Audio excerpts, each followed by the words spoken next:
Cassette 1, Side 1. Death Wish by Lawrence Block.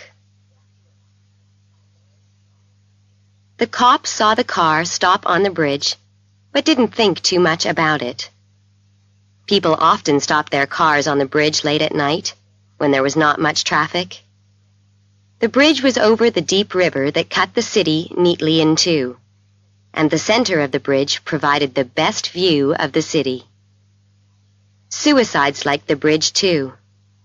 The cop didn't think of that until he saw the man get out of the car, walk slowly along the footpath at the edge, and put a hand on the rail.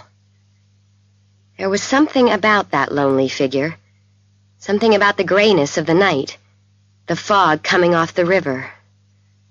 The cop looked at him and swore, and wondered if he could get to him in time. He didn't want to shout or blow his whistle, because he knew what shock or surprise could do to a probable suicide. Then the man lit a cigarette, and the cop knew he had time.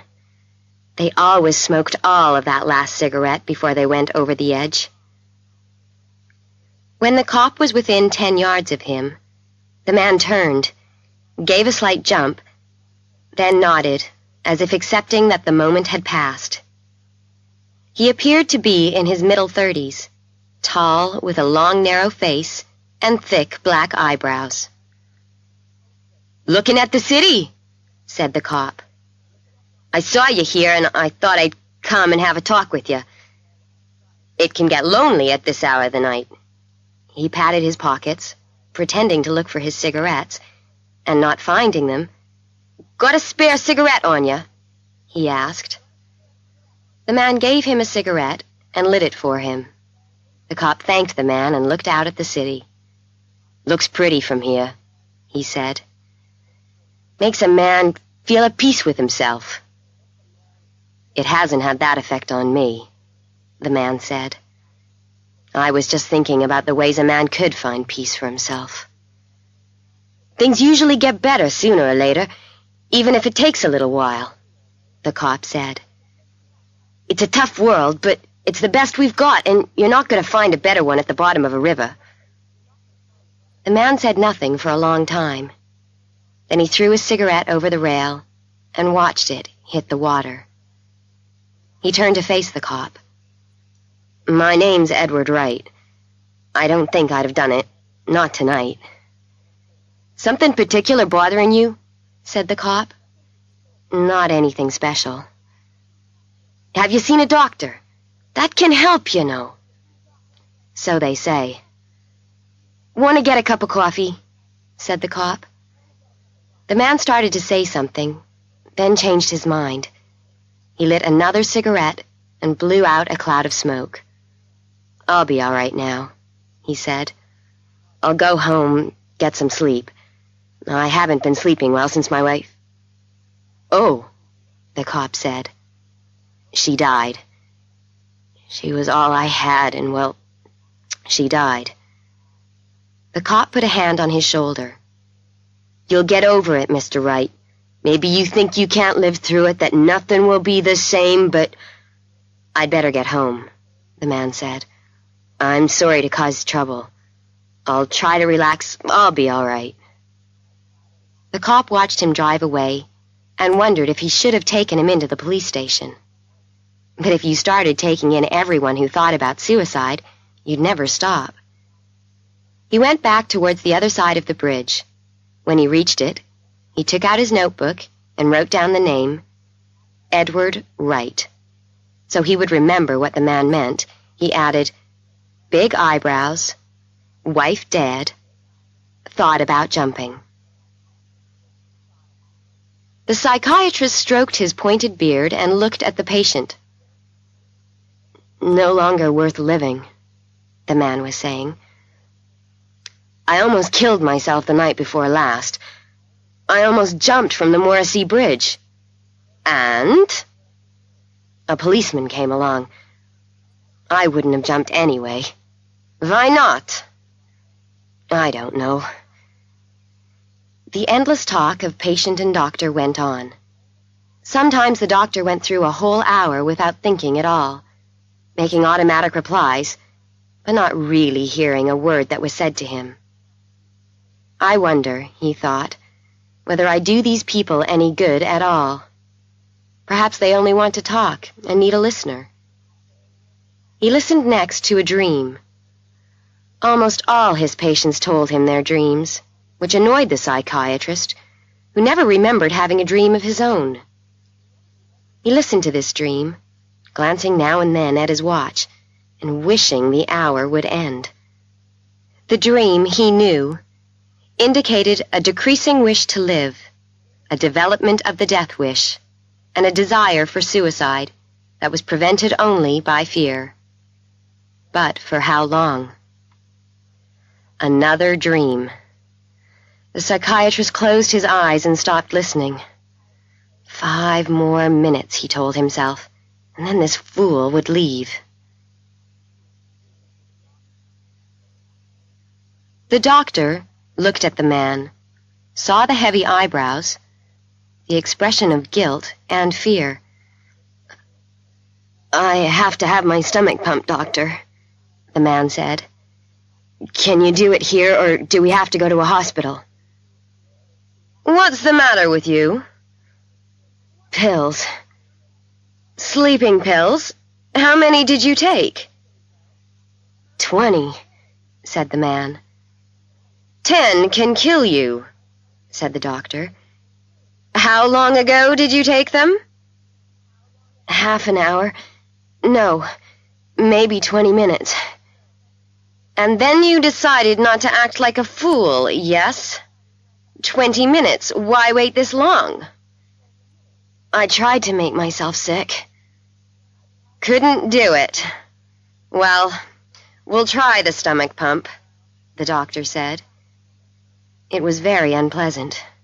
But finally the doctor said, You'll live.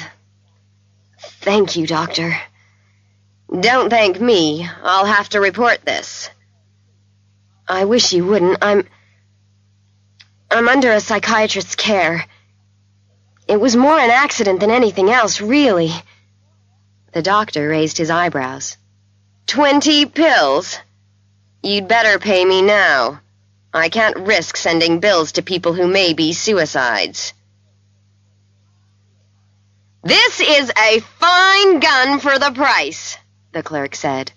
But for just a few dollars more... No, this will be satisfactory. I'll need a box of bullets. The clerk gave him a box. Or 3 boxes for... just the one. The shopkeeper opened a book. You'll have to sign there to keep the law happy. He checked the signature when the man had finished writing. I'm supposed to see something to identify you, Mr. Wright. Can I see your driver's license? He checked the license, compared the signatures, and wrote down the license number. Thank you, said the man. Thank you, Mr. Wright. I think you'll get a lot of use out of that gun. I'm sure I will. At 9 o'clock that night, Edward Wright heard his back doorbell ring. He walked downstairs, glass in hand, finished his drink, and went to the door. He was a tall man with thick black eyebrows. He looked outside, recognized his visitor, and opened the door. His visitor put a gun in Edward Wright's stomach. Mark? Invite me in, the man said. It's cold out here. Mark, I don't... Inside. In the living room, Edward Wright stared at the gun and knew that he was going to die. You killed her, Ed, the visitor said. She wanted a divorce. You couldn't let her have that, could you? I told her it was dangerous to tell you that you were nothing but an animal. I told her to run away with me and forget you. But she wanted to do the right thing, and you killed her. You're crazy. You made it look like an accident, didn't you? How did you do it? Tell me, or this gun goes off. I hit her. Wright looked at the gun, then at the man. I hit her a few times. Then I threw her down the stairs. You can't go to the police with this. You know, they can't prove it, and they wouldn't believe it. We won't go to the police, the man said. I didn't go to them at the beginning. They didn't know of a motive for you, did they? I could have told them a motive, but I didn't go, Edward. Sit down at your desk. Take out a piece of paper and a pen. There's a message I want you to write. You can't. Right. I can't go on any longer. This time I won't fail. And sign your name. He put the gun against the back of Edward Wright's shaking head. You'll hang for it, Mark. Suicide, Edward. No one will believe I was a suicide. Note or no note. They won't believe it. Just write the note, Edward. Then I'll give you the gun and leave you to do what you must do. You just write the note. I don't want to kill you, Edward. I want you to write the note, and then I'll leave you here. Wright did not exactly believe him, but the gun at his head left him little choice. He wrote the note and signed his name. Turn round, Edward. He turned and stared. The man looked very different. He had put on false eyebrows and false hair, and he had done something to his eyes. Do you know who I look like now, Edward? I look like you. Not exactly like you, of course, but a good imitation of you. You've been pretending to be me? But why? You just told me you're not the suicidal type, Edward, but you'd be surprised at your recent behavior. There's a policeman who had to talk you out of jumping off the Morrissey Bridge. There's the psychiatrist who has been seeing you and hearing you talk about suicide. There's the doctor who had to pump your stomach this afternoon. It was most unpleasant. I was worried my false hair might slip, but it didn't. All those things you've been doing, Edward. Strange that you can't remember them. Do you remember buying this gun this afternoon? You did, you know. Only an hour ago. You had to sign for it. Had to show your driver's license, too. How did you get my driver's license? I didn't. I created it. The man laughed softly. It wouldn't fool a policeman, but no policeman saw it. It fooled the clerk, though. Not the suicidal type?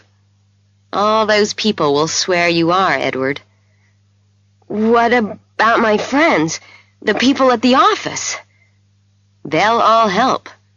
They'll start to remember your moods. I'm sure you've been acting very shocked and unhappy about her death. You had to play the part, didn't you? You should never have killed her, Edward. I loved her, even if you didn't. You should have let her go, Edward. Wright was shaking with fear. You said you weren't going to murder me. You were going to leave me with the gun. Don't believe everything you hear, the man said, and very quickly he pushed the gun into Wright's mouth and shot him. Afterwards, he arranged things neatly, wiped his own fingerprints from the gun, and put Wright's fingerprints on it. He left the note on top of the desk, put the psychiatrist's business card into Wright's wallet, and the receipt for the gun into Wright's pocket. You shouldn't have killed her, he said to Wright's dead body. Then, smiling privately, he went out of the back door and walked off into the night.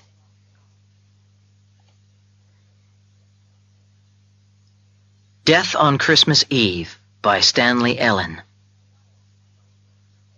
As a child, I had been impressed by the Borum house. It was fairly new then, and shiny with new paint, a huge Victorian building. Standing in front of it this early Christmas Eve, however, I could find no echo of that youthful impression. It was all a depressing gray now, and the curtains behind the windows were drawn completely so that the house seemed to present blindly staring eyes to the passer-by. When I knocked my stick sharply on the door, Celia opened it. "There is a doorbell," she said. She was still wearing the long, unfashionable, and badly wrinkled black dress, which must have been her mother's, and she looked more than ever like old Katrin had in her later years. The thin, bony body, the tight, thin line of her lips, the colorless hair pulled back hard enough to remove every wrinkle from her forehead. She reminded me of a steel trap ready to shut down on anyone who touched her incautiously. I said, "I am aware that the doorbell is not connected, Celia," and walked past her into the hall. She banged the door shut, and instantly we were in half-darkness. I put out my hand for the light switch, but Celia said sharply, "This is no time for lights. There's been a death in this house, you know that." "I have good reason to know," I said, "but your manner now does not impress me." "She was my brother's wife, and very dear to me." I moved towards her and rested my stick on her shoulder. "Celia," I said, "as your family's lawyer, let me give you a word of advice. The inquest is over, and you've been cleared, but nobody believed you then, and nobody ever will. Remember that." She pulled away. "Is that what you came to tell me?" "I came because I knew your brother would want to see me today. I suggest you keep away while I talk to him." "Keep away from him yourself," she cried. "He was at the inquest and saw them clear my name. In a little while he'll forget the terrible things he thinks about me. Keep away from him so that he can forget." I started walking cautiously up the dark stairs, but she followed me. "I prayed," she said, "and was told that life is too short for hatred. So when he comes to me, I'll forgive him." I reached the top of the stairs and almost fell over something. I swore, then said, "If you're not going to use lights, you should at least keep the way clear. Why don't you get these things out of here?" "They are poor Jessie's things," she said, "ready for throwing out. It hurts Charlie to see anything of hers. I knew it would be best to throw them out." Alarm came into her voice. "But you won't tell him, will you?" I went into Charlie's room and closed the door behind me. The curtains were drawn, but the ceiling light showed me that he was lying on his bed with an arm over his eyes. Slowly, he stood up and looked at me. "Well," he said at last, nodding towards the door. "She didn't give you any light on the way up, did she?" "No," I said, "but I know the way." "She gets around better in the dark than I do in the light. She'd rather have it that way, too. Otherwise, she might look into a mirror and be frightened of what she saw." He gave a short laugh. "All you hear from her now is how she loved Jessie, and how sorry she is. Maybe she thinks if she says it often enough, people will believe it." I dropped my hat and stick on the bed and put my overcoat beside them. Then I took out a cigarette and waited until he found a match to light it for me. His hand shook violently. Charlie was 5 years younger than Celia, but seeing him then, I thought he looked 10 years older. His hair was so fair that it was difficult to see whether or not he was going gray. He had not shaved for several days, and there were huge blue-black bags under his eyes. He stared at me, pulling uncertainly at his mustache. "You know why I wanted to see you?" he said. "I can imagine," I said, "but I'd rather you told me." "It's Celia," he said. "I want her to get what she deserves. Not prison. I want the law to take her and kill her, and I want to be there to watch it." "You were at the inquest, Charlie," I said. "You saw what happened. Celia's cleared, and, unless more evidence can be produced, she stays cleared." "What more evidence does anyone need? They were arguing violently at the top of the stairs.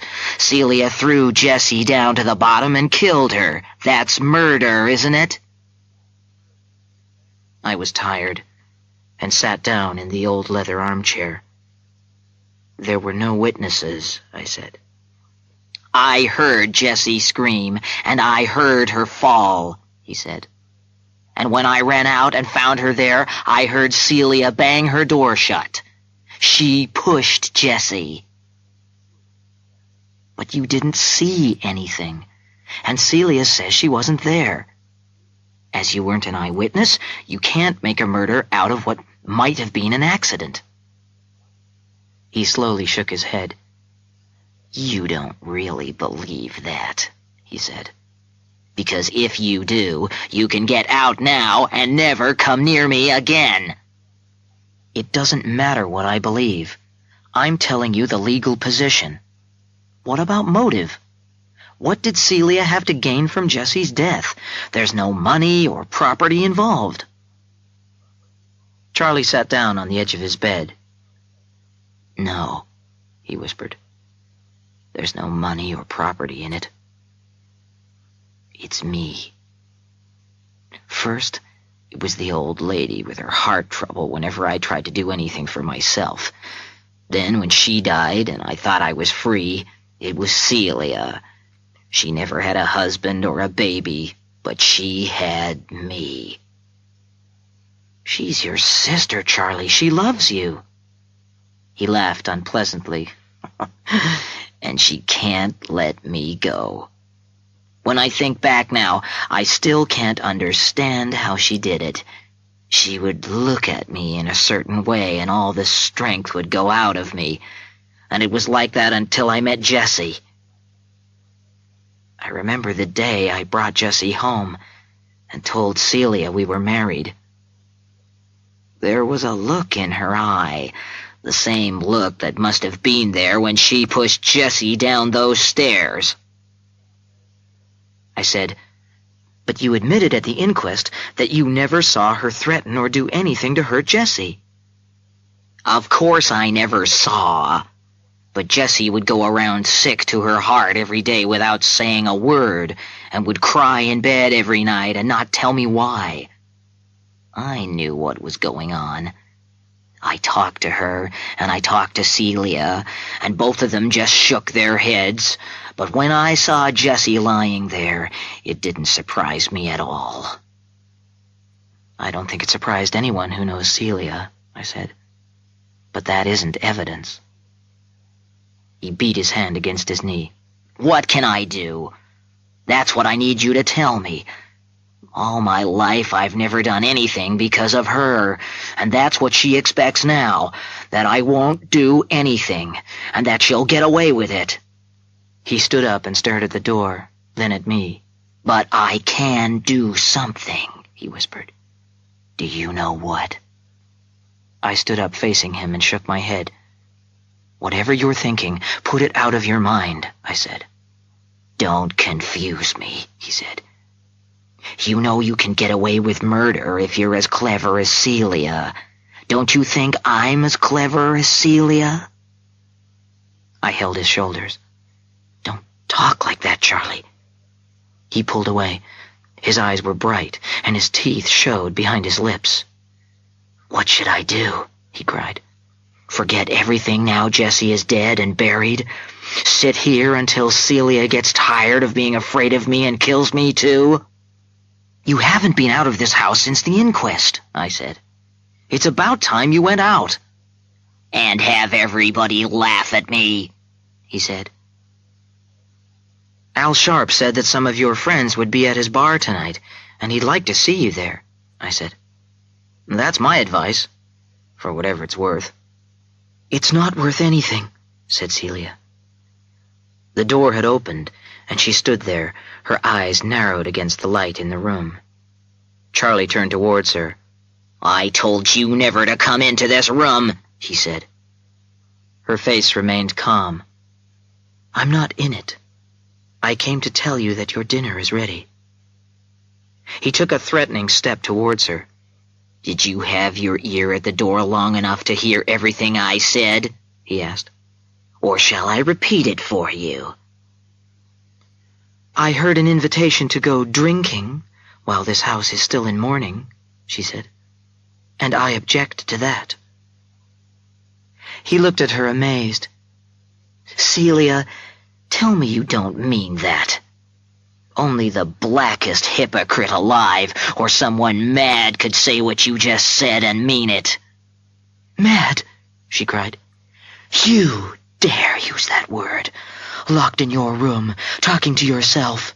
She turned to me suddenly. "You've talked to him? Is it possible?" "He's as sane as you, Celia," I said. "Then he knows he shouldn't drink in bars at a time like this. How could you ask him to do this?" "If you weren't preparing to throw out Jessie's things, Celia," I said, "I would take that question seriously." It was a dangerous thing to say, and I immediately regretted it. Before I could move, Charlie was past me and was holding Celia's arms tightly. "Did you dare go into her room?" he shouted, shaking her. And getting an immediate answer from her face, he dropped her arms as if they were red hot and stood there with his head down. "Where are her things?" "By the stairs, Charlie. Everything is there." He walked out of the room, and Celia turned to look at me. There was such terrible hatred in her face that I desperately wanted to get out of that house. I took my things from the bed, but she stood in front of the door. "Do you see what you've done?" she said in a rough whisper. "Now I will have to pack them all again, just because of you. You old fool. It should have been you with her when I dropped my stick sharply on her shoulder. "As your lawyer, Celia," I said, "I advise you to speak only during your sleep, when you can't be made responsible for what you say."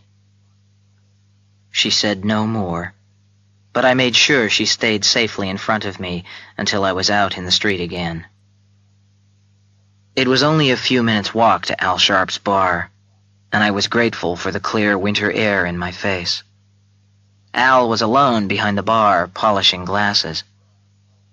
"Merry Christmas," he said, and put a comfortable-looking bottle and 2 glasses on the bar. "I was expecting you."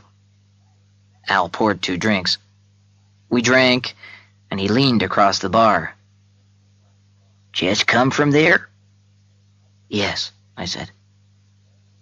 "See Charlie?" "And Celia," I said.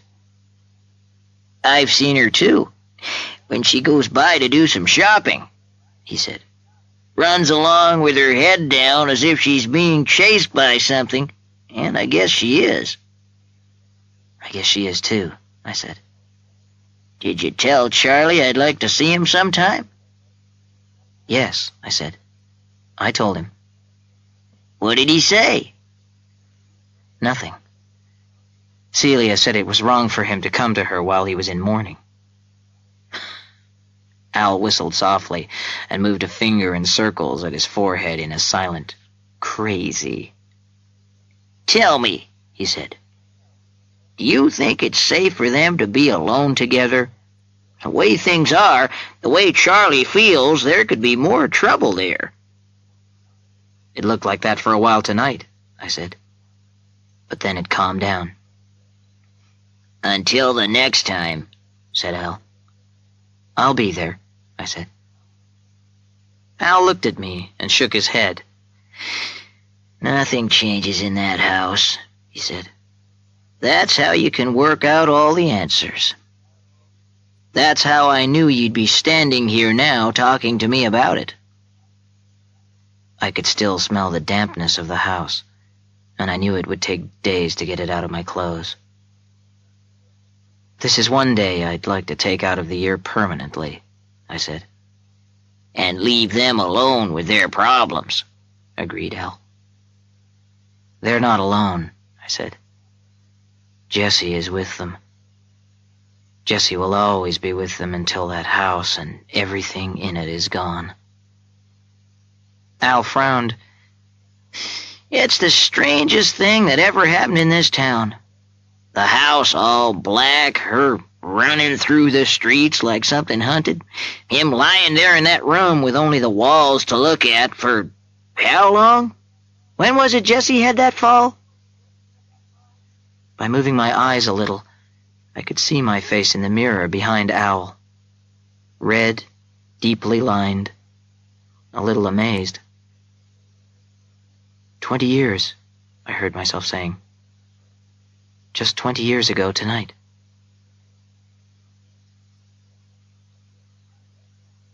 End of Side 1. Cassette 1, Side 2.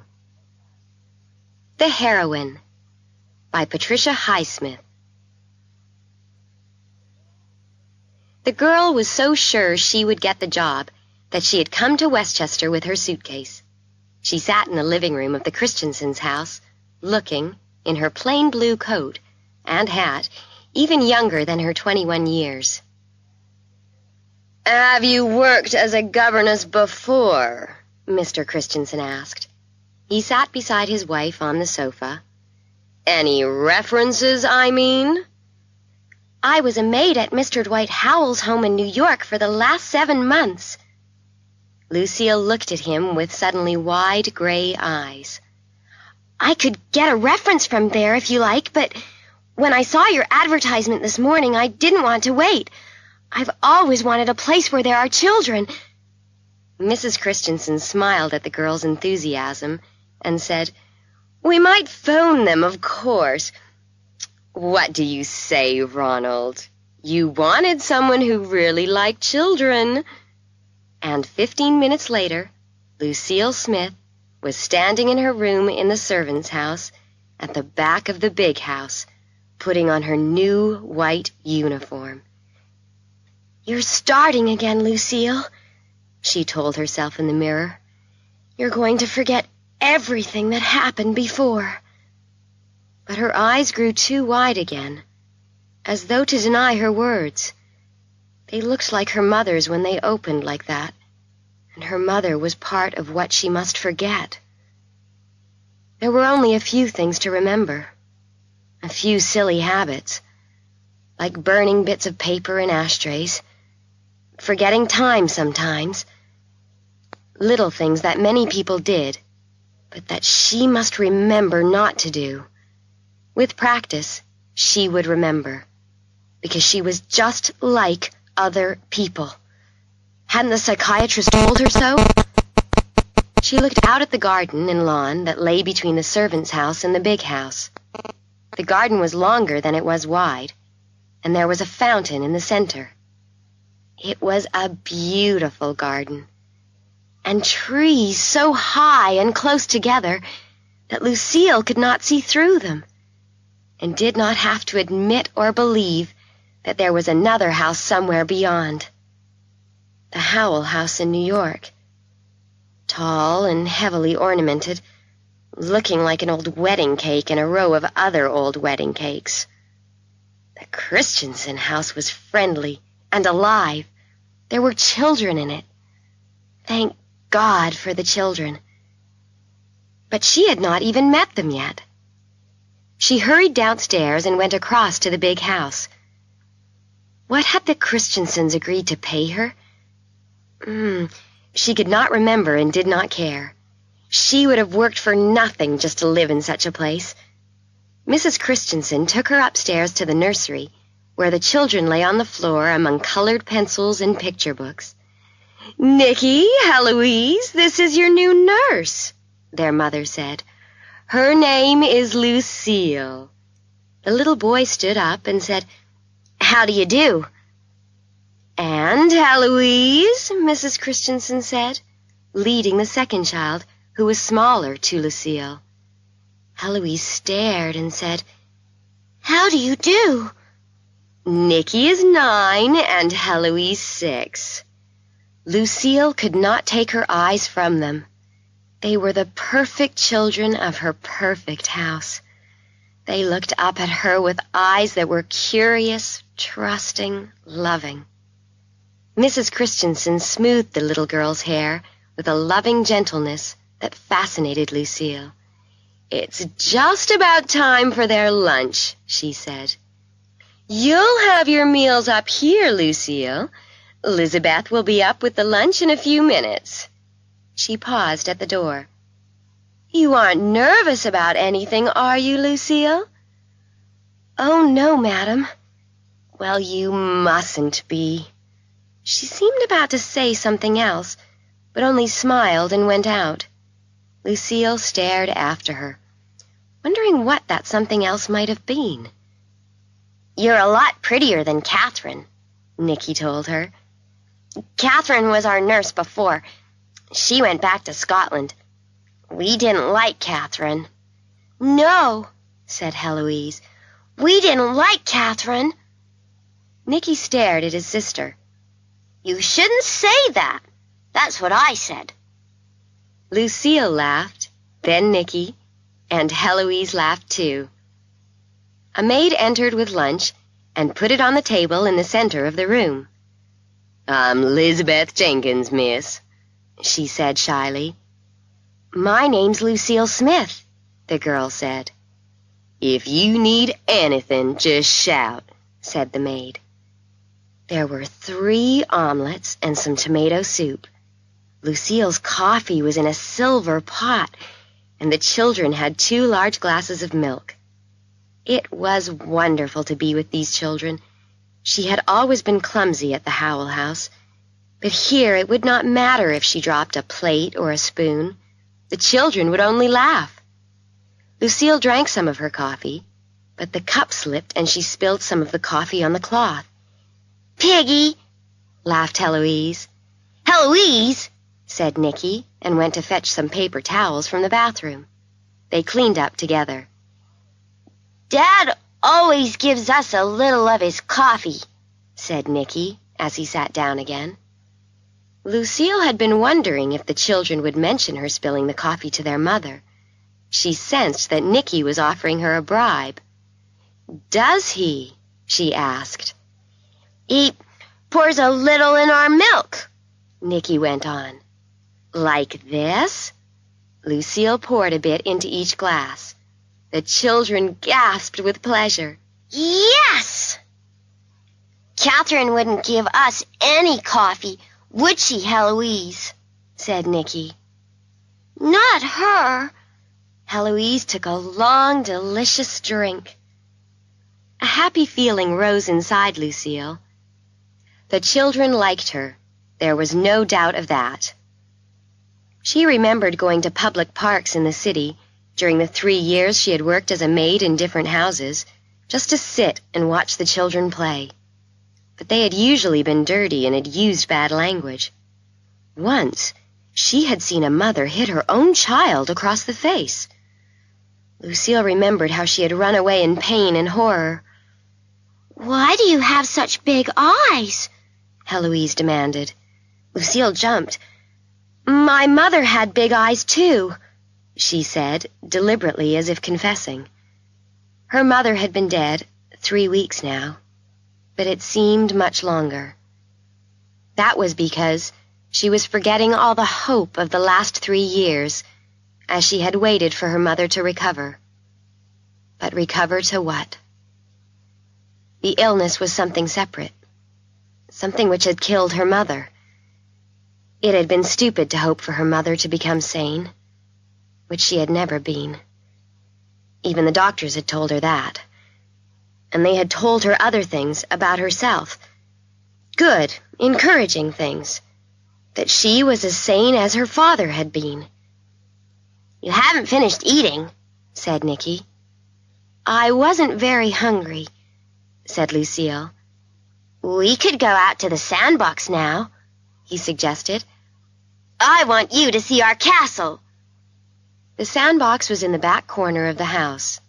Lucille sat on the wooden edge of the box and watched while the children built their sandcastle. "I'm the young queen, and I'm a prisoner in the castle," Heloise shouted. "Yes, and I'll rescue her, Lucille," shouted Nicky. When the castle was finished, Nicky put 6 small colored stones just inside.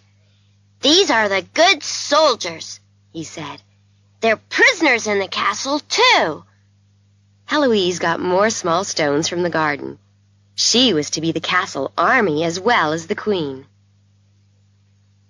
As the game continued, Lucille found herself wishing for something really dangerous to happen to Heloise so that she could prove her great courage and loyalty. She would be seriously wounded herself, perhaps with a bullet or a knife, but she would beat off the attacker. Then the Christensens would love her and keep her with them always. Ow! It was Heloise.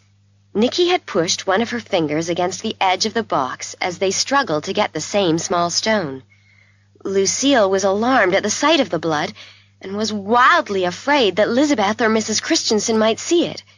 She took Heloise to the bathroom next to the nursery and gently washed the finger. It was only a small scratch, and Heloise soon stopped her tears. "Look, it's only a little scratch," Lucille said, but it was said to calm the children.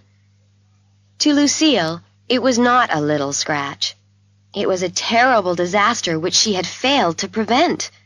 And on her first afternoon, Heloise smiled. "Don't punish Nicky. He didn't mean to do it." And she ran from the bathroom and jumped onto her bed. "We have to have our afternoon sleep now," she told Lucille. "Goodbye." "Goodbye," Lucille answered, and tried to smile. She went down to get Nicky, and when they came back up, Mrs. Christensen was at the nursery door. Lucille's face went white. "I don't think it's bad, madam. It's a scratch from the sandbox." "Heloise's finger? Oh, don't worry, my dear. They're always getting little scratches. Nicky, dear, you must learn to be more gentle. Look how you frightened Lucille." She laughed and ruffled his hair. While the children slept, Lucille looked at one of their storybooks. The hospital doctor had encouraged her reading, she remembered, and had told her to go to the cinema, too. "Be with normal people and forget all about your mother's difficulties." And the psychiatrist has said, "There's no reason why you should not be as normal as your father was.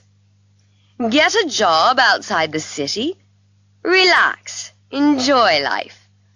Forget even the house your family lived in after a year." That, too, was 3 weeks ago, just after her mother had died. And what the doctor had said was true. In this house, where there was peace and love, beauty and children, she would forget forever her mother's face. With a little gasp of joy, she pressed her face into the pages of the storybook, her eyes half closed. Slowly, she rocked, backwards and forwards in the chair, conscious of nothing but her own happiness. "What are you doing?" Nicky asked, politely curious. Lucille brought the book down from her face. She smiled like a happy but guilty child. "Reading?" she laughed. Nicky laughed too. "You read very close." "Yes!" said Heloise, who had also sat up. Nicky came over and looked at the book. "We get up at 3 o'clock. Would you read to us now? Catherine always read to us until dinner." Lucille sat down on the floor so they could see the pictures as she read. She read for 2 hours, and the time slipped by. Just after 5, Lizabeth brought their dinner, and when the meal was over, Nicky and Heloise demanded more reading until bedtime. Lucille gladly began another book, but Lizabeth came to say that it was time for the children's bath, and that Mrs. Christensen would be up to say good night in a little while. When the children were in bed, Lucille went downstairs with Mrs. Christensen. "Is everything all right, Lucille?" "Yes, madam, except, can I come up once in the night to see that the children are all right?" That's a very kind thought, Lucille, but it really isn't necessary. Lucille was silent. I'm afraid the evenings are going to seem long to you. If you ever want to go to the cinema in town, Alfred, that's the chauffeur, will be glad to take you in the car. Thank you, madam. Then good night, Lucille.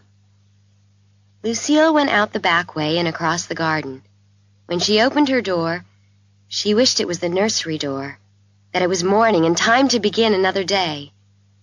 How good, she thought, as she turned out the light, to feel pleasantly tired, although it was only 9 o'clock, instead of being unable to sleep because of thinking about her mother or worrying about herself.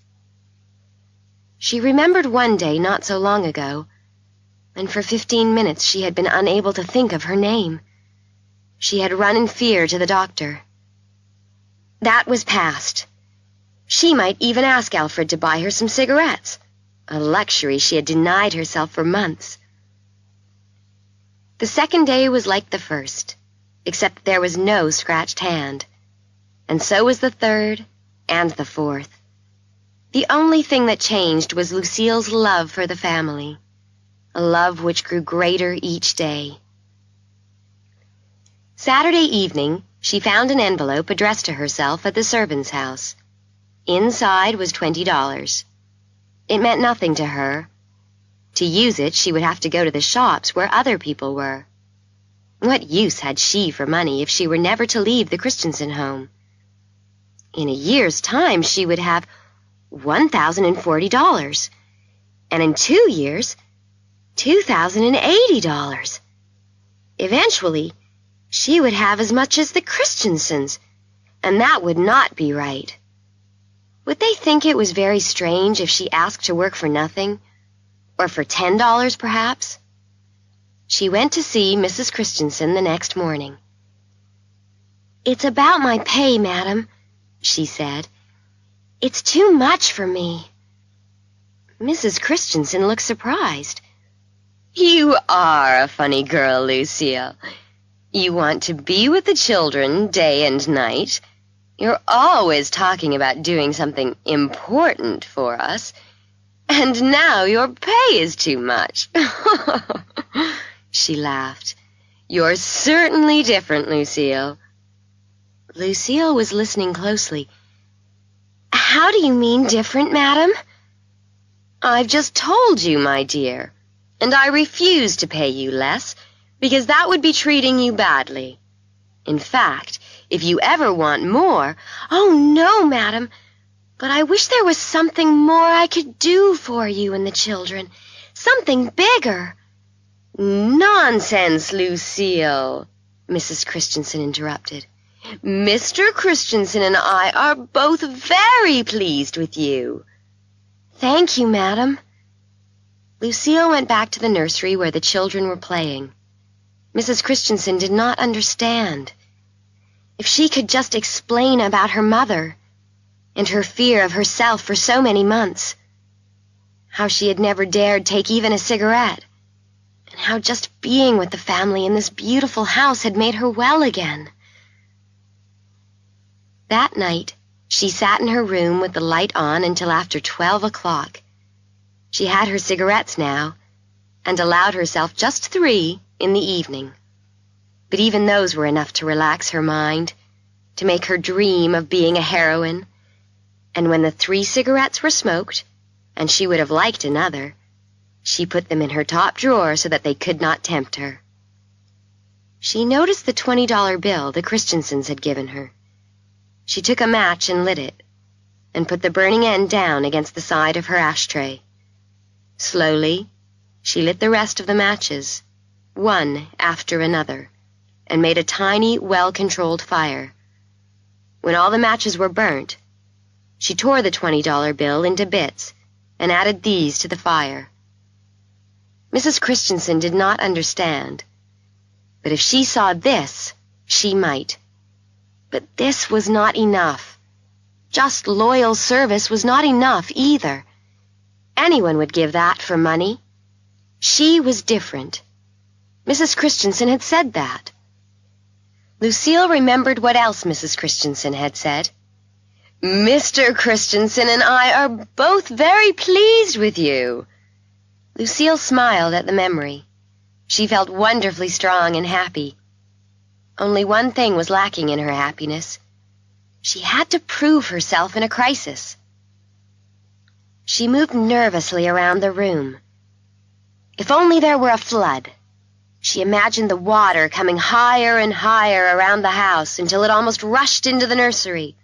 She would rescue the children and swim with them to safety.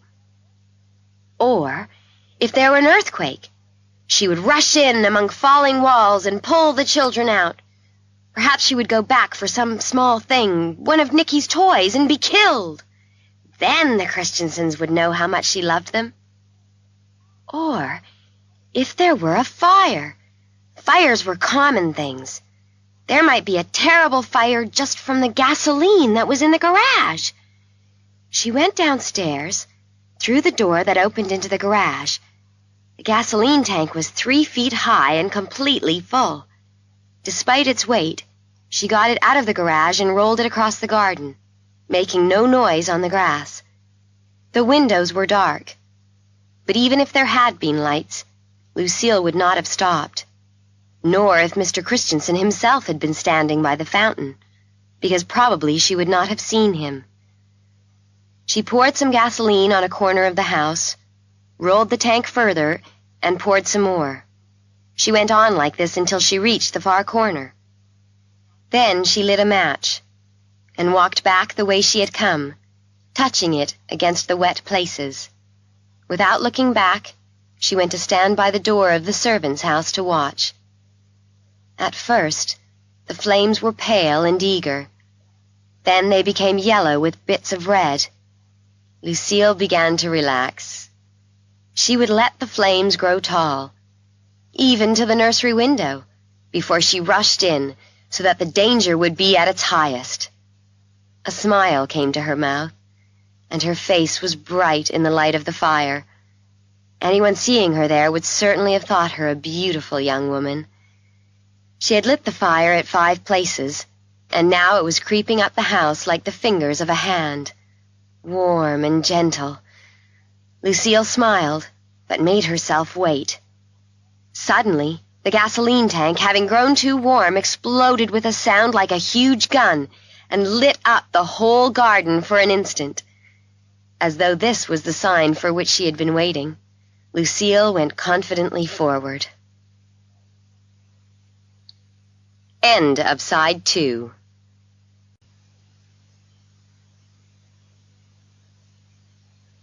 Cassette 2, Side 1. Ride the Lightning by John Lutz. A sheet of rain moved across Placid Cove Trailer Park. Lightning made a complicated pattern in the night sky. Nudger held his umbrella against the wind as he walked, and pulled a piece of paper from his pocket to check the address of the trailer he was trying to find. Finally, he found number 307 and knocked on its metal door. "I'm Nudger," he said, when the door opened. The woman in the doorway stared at him. Rain blew in, making wet marks on her pale blue dress and ruffling her blonde hair. She was tall, but very thin. She looked at first to be about 12 years old, but a second glance showed her to be in her middle 20s.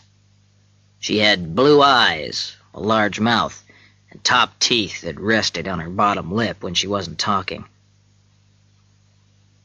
"This rain's terrible," she said at last, as if seeing beyond Nudger for the first time. "It is," Nudger agreed. "And it's raining on me." Her whole body gave a quick, nervous movement as she smiled to apologize. "I'm Holly Ann Adams, Mr. Nudger, and yes, you are getting wet. Come in." The trailer was small and crowded with cheap furniture. Shouts and laughter came from a program on a small black and white TV, which was on a tiny table near a worn-out sofa. The air smelled of food which had been fried too long. Holly Ann moved a pile of magazines from a chair. Nudger folded his umbrella and sat down. She started to speak. Then there was that same nervous movement again, as if she'd remembered something, and she walked over and switched off the TV. "Are you a real private detective?" she said.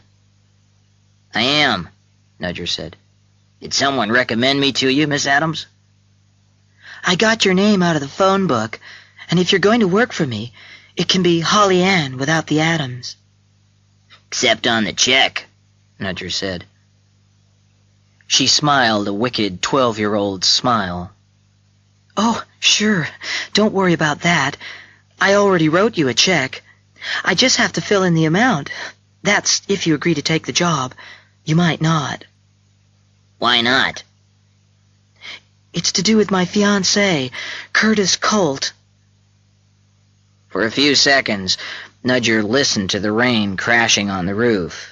Then he said, "The Curtis Colt who's gonna be executed next week?" "That's the one.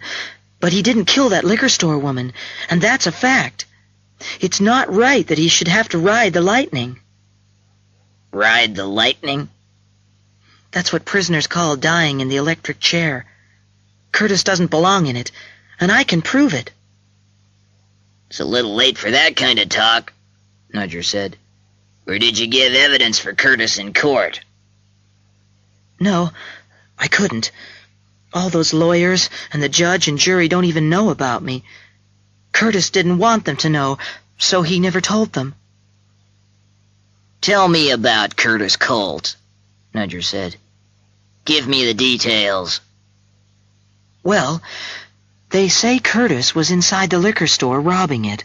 He and his partner had robbed 3 other places that night, but they were gas stations. The old man who owned the store came out of the back room and saw his wife with her hands up, and Curtis pointing a gun at her. He went crazy and ran at Curtis, and Curtis had to shoot him. Then the woman went mad and ran at Curtis, and Curtis shot her. She died. The old man will live, but he can't talk or even feed himself." Nudger remembered now. Curtis Colt had been found guilty of murder, and because the law had now decided to stop using poison gas to execute people, he would be the first killer to die in the electric chair for more than 25 years. "They're going to shoot Curtis full of electricity next Saturday, Mr. Nudger," Holly Ann said. Her wide blue eyes stared at Nudger. "I have bad dreams about it. Then I lie awake thinking, I've just got to do whatever's left to try and help Curtis." "They never caught Curtis's partner, the driver who drove away and left him at the gas station, did they?" Nudger asked. "No, and Curtis would never say who the driver was." "But you know who was driving the car?" "Yes, and he told me that he and Curtis were miles away from that liquor store when it was robbed. When he saw the police come into the gas station where Curtis was buying cigarettes, he got out of there fast. The cops didn't even get the car's license number." Nudger rubbed a hand across his chin and watched Holly Ann. "The jury thought Curtis shot the old man and woman deliberately in cold blood." "That's not true. Not according to—" She stopped herself before saying the man's name. "Curtis's friend," Nudger finished. "That's right. And he ought to know," she said. "None of this means anything unless the driver comes forward and says he was somewhere else with Curtis when the liquor store was robbed," Nudger said. Holly Ann nodded. "I know, but he won't. He can't. That's why I need you. The witnesses who say they saw Curtis at the liquor store are wrong. I want you to find a way to convince them of that." 4 people, 2 of them customers in the store, picked Curtis out of a police lineup," Nudger reminded her. "So what? Eyewitnesses often make mistakes." Nudger had to admit that they did. "Talk to them," she said. "Find out why they think Curtis was the killer. Show them how they might be wrong, and get them to change their stories." Even if all the witnesses changed their stories, Curtis might not get a new trial, Nudger said. Perhaps not, but the law wouldn't kill him if enough witnesses said they were wrong. Then, maybe, eventually, he'd get another trial and get out of prison. He had to admire her. She was prepared to believe the impossible. So, will you help me, Mr. Nudger? Sure. It sounds easy. Well, why should I worry about it anymore? Randy Gantner asked Nudger. He didn't mind talking because he could have a rest from his construction job on the new road. Colt's been found guilty, and he's going to the electric chair, isn't he? Holly Ann had given Nudger a photograph of Curtis Colt. Now Nudger held it up for Gantner to see. This is a picture you never saw in court. Just look at it closely and tell me again if you're sure the man you saw in the liquor store was Colt. Well, I'd be a fool to change my story now, Gantner said. You'd be a murderer if you really weren't sure. Gantner sighed and looked at the photograph. Yeah, it's Colt. He shot the man and woman while I was standing at the back of the store. If he'd known me and Sanders were there, he'd have probably shot us too. You're positive it's the same man? Gantner began to look annoyed. Well, I said it to the police and jury, Nudger. Colt killed the old lady. Did you actually see the shots fired? No. We were at the back of the store looking for some cheap whiskey when we heard the shots. We saw Colt run out to the car, a black or dark green Ford. Colt fired another shot as it drove away. Did you see the driver? I saw a thin man with curly black hair and a mustache, and that's what I told the cops. The other witnesses also identified Curtis Colt from the photograph. The last witness was an elderly woman named Iris Langerneckert, who had seen Colt run out of the store and into the car. Like Gantner, she said the driver was a thin man with curly black hair and a mustache. But then she added, Like Curtis Colt's hair and mustache. Nudger looked again at the photograph. Curtis Colt was thin, with a thick mustache and curly black hair. Was it possible that the car driver had been Curtis Colt himself, and that it was his partner who had shot the shopkeeper? Nudger found that hard to believe. He decided he needed more information about the robbery and about Curtis Colt. So he drove east towards the 3rd District Police Station. 10 years ago, Police Lieutenant Jack Hammersmith had been Nudger's partner in a 2-man police car. But now he looked much older and heavier than the handsome cop Nudger had once worked with. "Sit down, Nudge," Hammersmith invited. "I need some help," Nudger said. "Sure," Hammersmith said. "I need to know more about Curtis Colt." Hammersmith lit a cigar. "Colt? The man who's gonna ride the lightning." That's the second time in the past few days I've heard that expression. The first time was from Colt's fiancée. She thinks he's innocent. Fiancés think like that. Are you working for her? Nudger nodded. "I was in charge of that murder investigation," said Hammersmith. "Colt's guilty, Nudge. The description of the car driver is a lot like Colt's. Maybe he did the shooting and Colt was the driver. Colt's lawyer suggested that. The jury didn't believe it, neither do I. The man's guilty, Nudge. Can I see the papers for the Colt case?" Hammersmith finished his cigar. "Why didn't this fiancée come to the trial and speak for Colt? She could have lied and said he was with her that night. Colt didn't want her to have to give evidence. So what makes you think Colt is innocent?" "She knows he was somewhere else that night." "But not with her," Hammersmith said. "No," Nudger said. Hammersmith picked up the phone and asked for the Colt papers to be brought to him. Nudger looked at them, but didn't find out much that he didn't already know. 15 minutes after the robbery, officers from a 2-man police car, acting on a radio description of the gunman, approached Curtis Colt inside a gas station where he was buying cigarettes. A car had been parked nearby, and it drove away fast when the police car arrived. The officers got only a quick look at it, a dark green Ford with a license plate that might start with the letter L. Colt went with the policeman to the 3rd District Police Station, and later that night the 4 eyewitnesses had picked him out of a lineup. Their description of the car matched the one driving away from the gas station. The money from the robbery, and several gas station robberies, wasn't on Colt, but was probably in the car. "What about the gun?" Nudger asked. "Colt wasn't carrying a gun when we arrested him."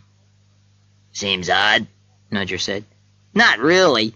He was buying cigarettes. He left the gun in the car." Nudger put the papers back on Hammersmith's desk. "I'll let you know if I learn anything interesting." "It's over, Nudge," Hammersmith said. "I don't see how even the fiancée can doubt Colt's guilt."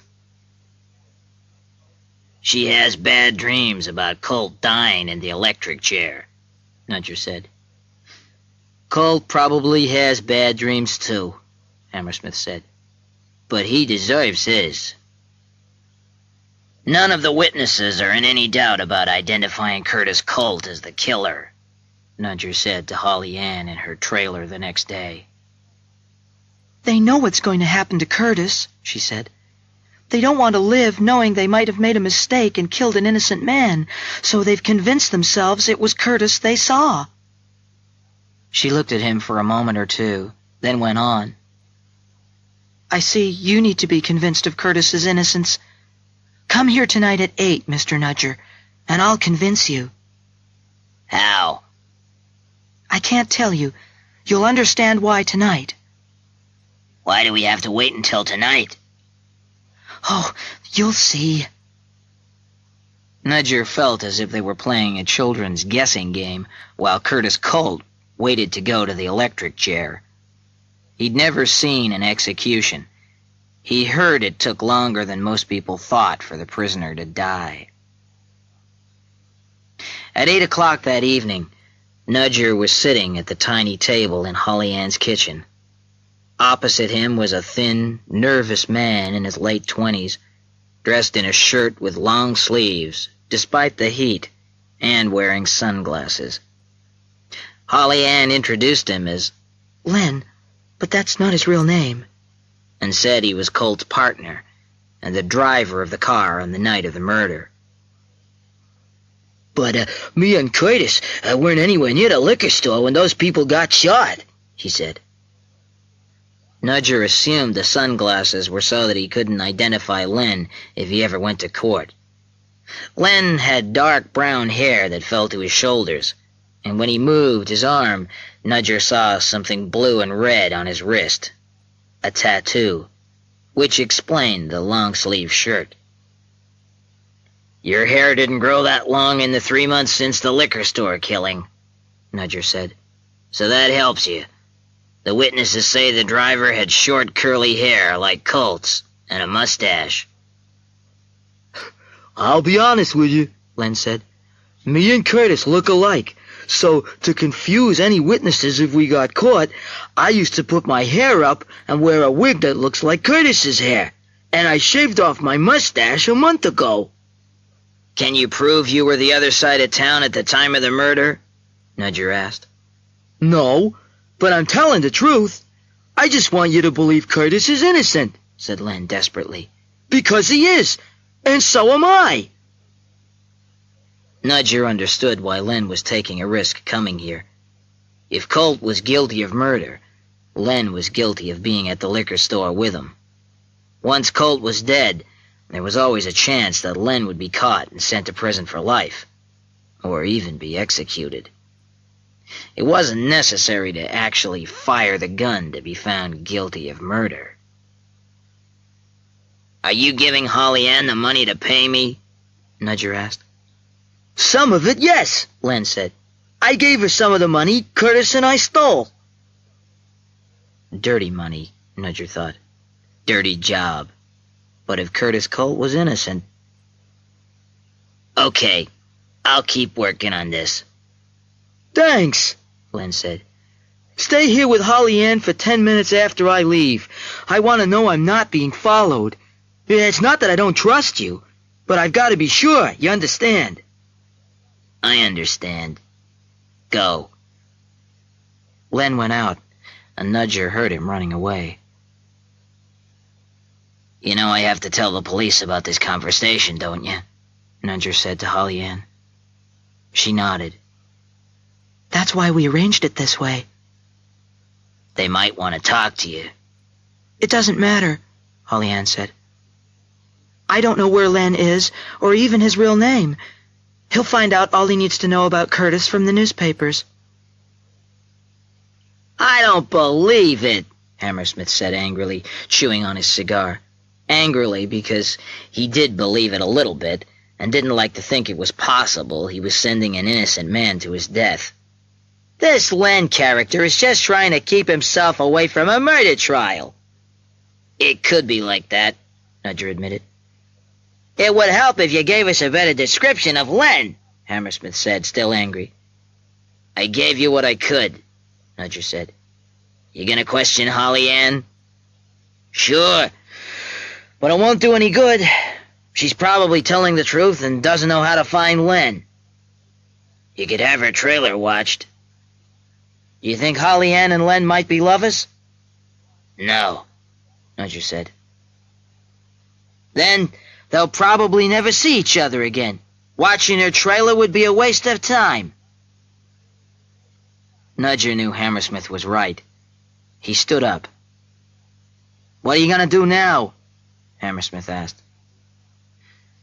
I'll talk to the witnesses again, and read the trial papers again. And I'd like to talk with Curtis Colt. They don't allow visitors on death row, Nudge. Will you try to arrange it? Hammersmith chewed thoughtfully on his cigar. I'll phone you and let you know, he said eventually. That day, Nudger managed to talk again to all 4 witnesses. None of them changed their stories. Nudger reported this to Holly Ann at the restaurant where she worked as a waitress. Several customers that afternoon got tears with their baked potatoes. Hammersmith phoned Nudger that evening. Colt won't talk to you, he said. He won't talk to anyone. Does he know I'm working for Holly Ann? Yes, he wasn't pleased. Nudger swore. This isn't your fault, Nudge, Hammersmith said. We've got 1 more day before he's executed, Nudger said. I'm going to talk to those witnesses again. You're wasting your time, Nudge. Hammersmith was right. Nothing Nudger did helped Curtis Colt at all. At 8 o'clock Saturday morning, while Nudger was preparing breakfast in his apartment, Colt died in the electric chair without saying any last words. Nudger heard the news on his kitchen radio. That afternoon, he apologized to Holly Ann for not being able to stop her lover's execution. She was polite and tried to be brave. The restaurant owner gave her the day off, and Nudger drove her home. Nudger slept a total of 4 hours during the next 2 nights. On Monday, he went to Curtis Colt's funeral. There were 12 people around the grave. Holly Ann looked like a child playing dress-up in black. They didn't exchange words, only glances. Afterwards, Nudger watched her walk to a taxi. She never looked back. That night, Nudger realized what was bothering him, and for the first time since Colt's death, he slept well. In the morning, he began watching Holly Ann's trailer. At 7:30, she came out dressed in her yellow waitress uniform and got into a taxi. Nudger followed in his Volkswagen as the taxi drove her the 4 miles to her job at the restaurant. At 6 that evening, another taxi drove her home, making a short stop at a food store. The same thing happened every day that week. Holly Ann had no visitors. The weather got warmer, and Nudger sat in the hot Volkswagen and wondered if it was worth doing what he was doing. The next Monday, after Holly Ann had left for work, Nudger got into the trailer. It took him more than an hour to find what he was searching for. It was a box hidden behind the bath. Inside were $700 and another object which Nudger wasn't surprised to see. He closed the box and put it back. He continued to watch Holly Ann, more confident now. 2 weeks after the funeral, when she left work one evening, she didn't go home. Instead, her taxi drove east. Nudger followed through several narrow streets to a garage. The sign said Cliff's Car Repairs. Nudger parked and waited until the taxi went by without a passenger. 10 minutes later, Holly drove by in a shiny red Ford. Its license plate began with an L. When Nudger reached Placid Cove Trailer Park, he saw the Ford next to Holly's trailer. He scratched the Ford's door with a key. Beneath the new red paint, the car's color was dark green. Holly Ann answered the door immediately when he knocked. She tried to smile when she saw it was him, but couldn't quite manage it. She looked 10 years older and was holding a glass with whiskey in it. "I know what happened," Nudger told her. Now she did smile, but only for a second. You don't know when to stop, Mr. Nudger. He followed her into the trailer. It was hot inside. She offered him a drink, but he shook his head. She finished hers and poured herself another. Now, what is it you know, Mr. Nudger? She didn't really want to know, but she had to hear it, had to share it. "The taxi fare to and from work must make a big hole in your wages, and you seem to go everywhere by taxi." My car's been in the garage for repair, she said. "I guessed that, after I found the money and the wig." She drank some of her whiskey. Wig? "In the box behind the bath," Nudger said. "You're thin, and with a dark curly wig and a false mustache, sitting in your car, you'd look enough like Curtis Colt to confuse any witnesses. It was a clever trick." Holly Ann looked amazed. Are you saying I was driving the car at the liquor store robbery? "Maybe. Then maybe you paid someone to be Len and convinced me he was Colt's partner, and that they were far away from the liquor store when the old woman was murdered. After I found the wig, I talked to some of your neighbors. They told me that until recently you'd driven a green Ford." Holly Ann moved her tongue along her top teeth. So, Curtis and Len used my car, she said. "I doubt if Len ever met Curtis. He's somebody you paid to sit there and lie to me," Nudger said. If I was driving the car, Mr. Nudger, and knew Curtis was guilty, why would I hire a private detective to try and find something wrong with the witnesses' stories? "That's what puzzled me at first," Nudger said, "until I realized you weren't interested in proving Curtis was innocent. What you were really worried about was Curtis talking in prison. You wanted to be sure those witnesses wouldn't change their stories, and you wanted the police to learn about not his right name, Len." Why would I want that? Holly Ann asked simply. "Because you were Curtis Colt's partner in all his robberies. When you robbed the liquor store, he stayed in the car to drive. You fired the shot that killed the old woman, He fired the wild shot from the moving car. Colt kept quiet about it because he loved you. Now he's dead. You can trust him forever. But I think you could have anyway. He loved you more than you loved him. And you'll have to live knowing that he didn't deserve to die." She looked into her glass and didn't say anything for a long time. Then she said, "I didn't want to shoot that old man, but he didn't leave me any choice.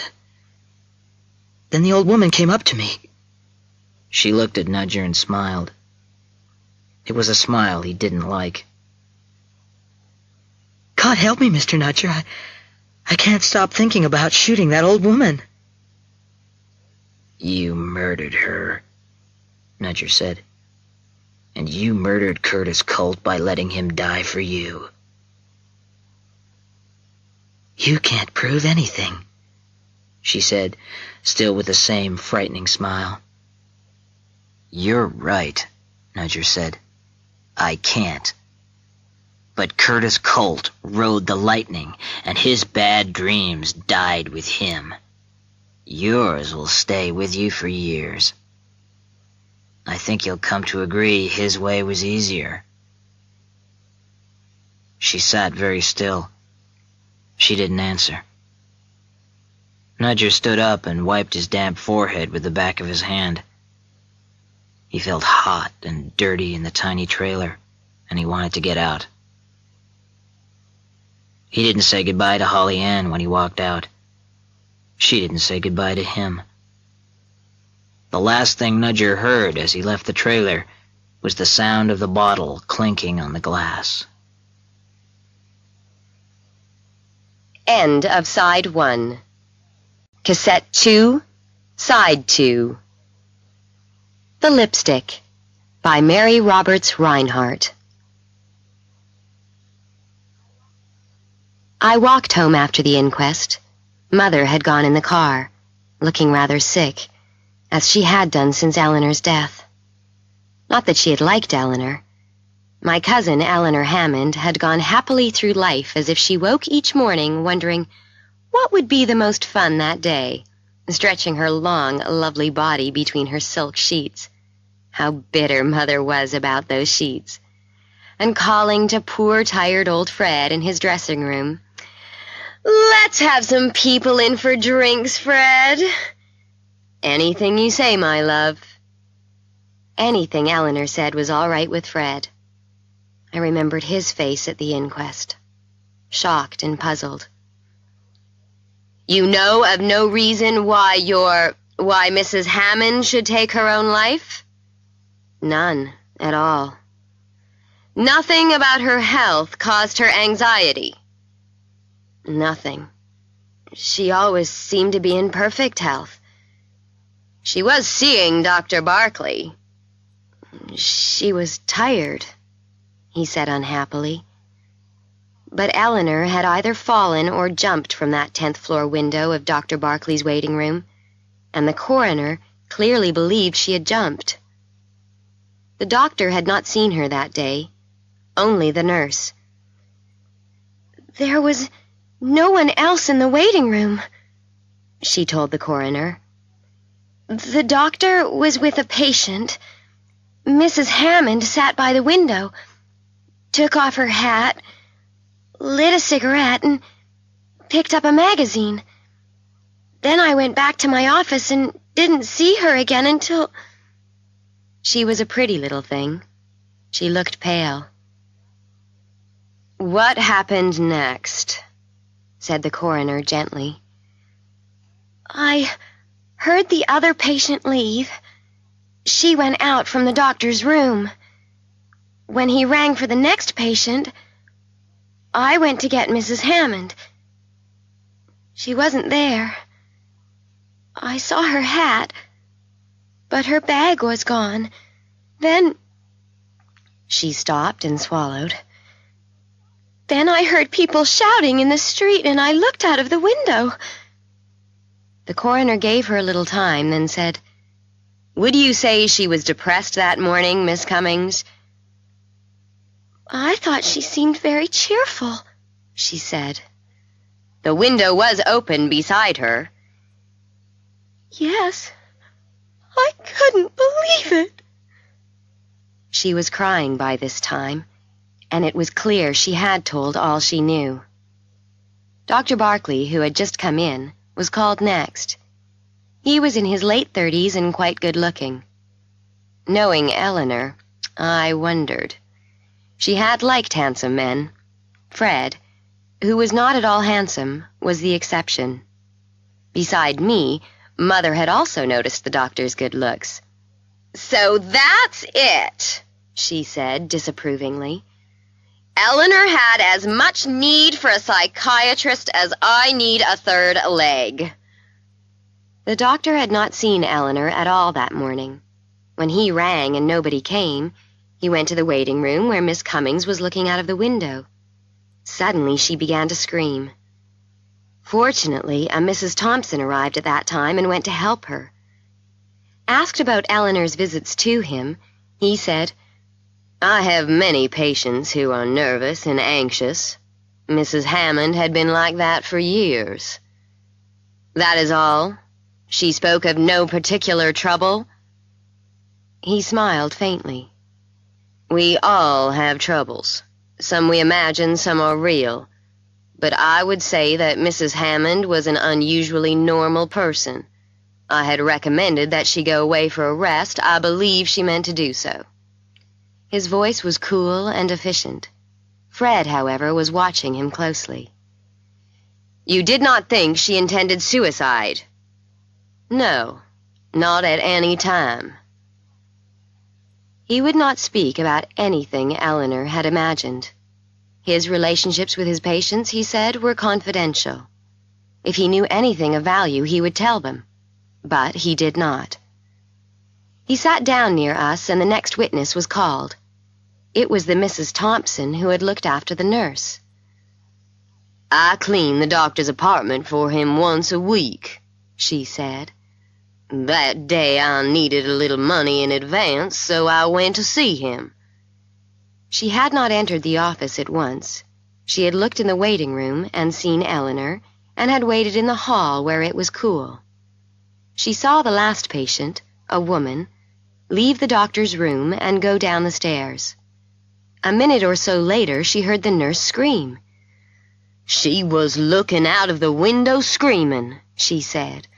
The doctor ran in and we got her into a chair. Somebody had fallen out, she said, but didn't say who.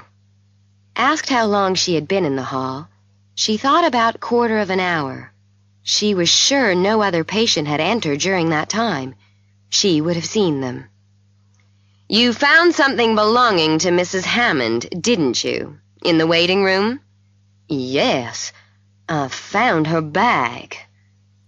The bag, it seemed, had been behind the radiator in front of the window. I thought it was a strange place for it.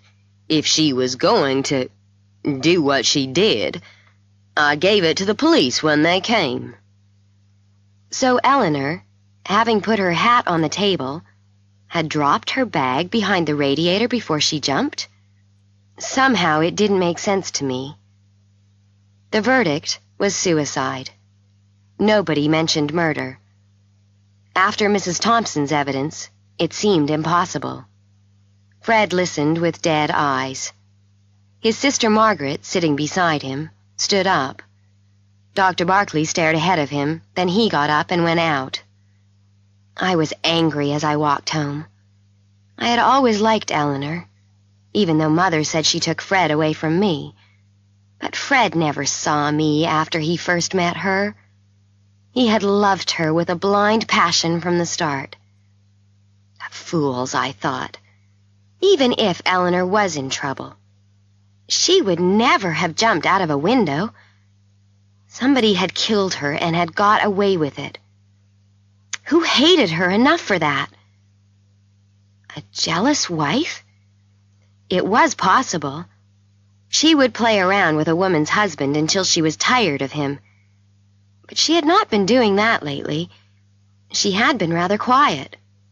Of course, plenty of people had not liked her.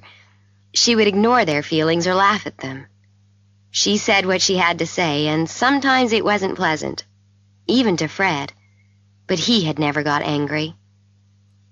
I thought about Fred, sitting alone, and it made me sad.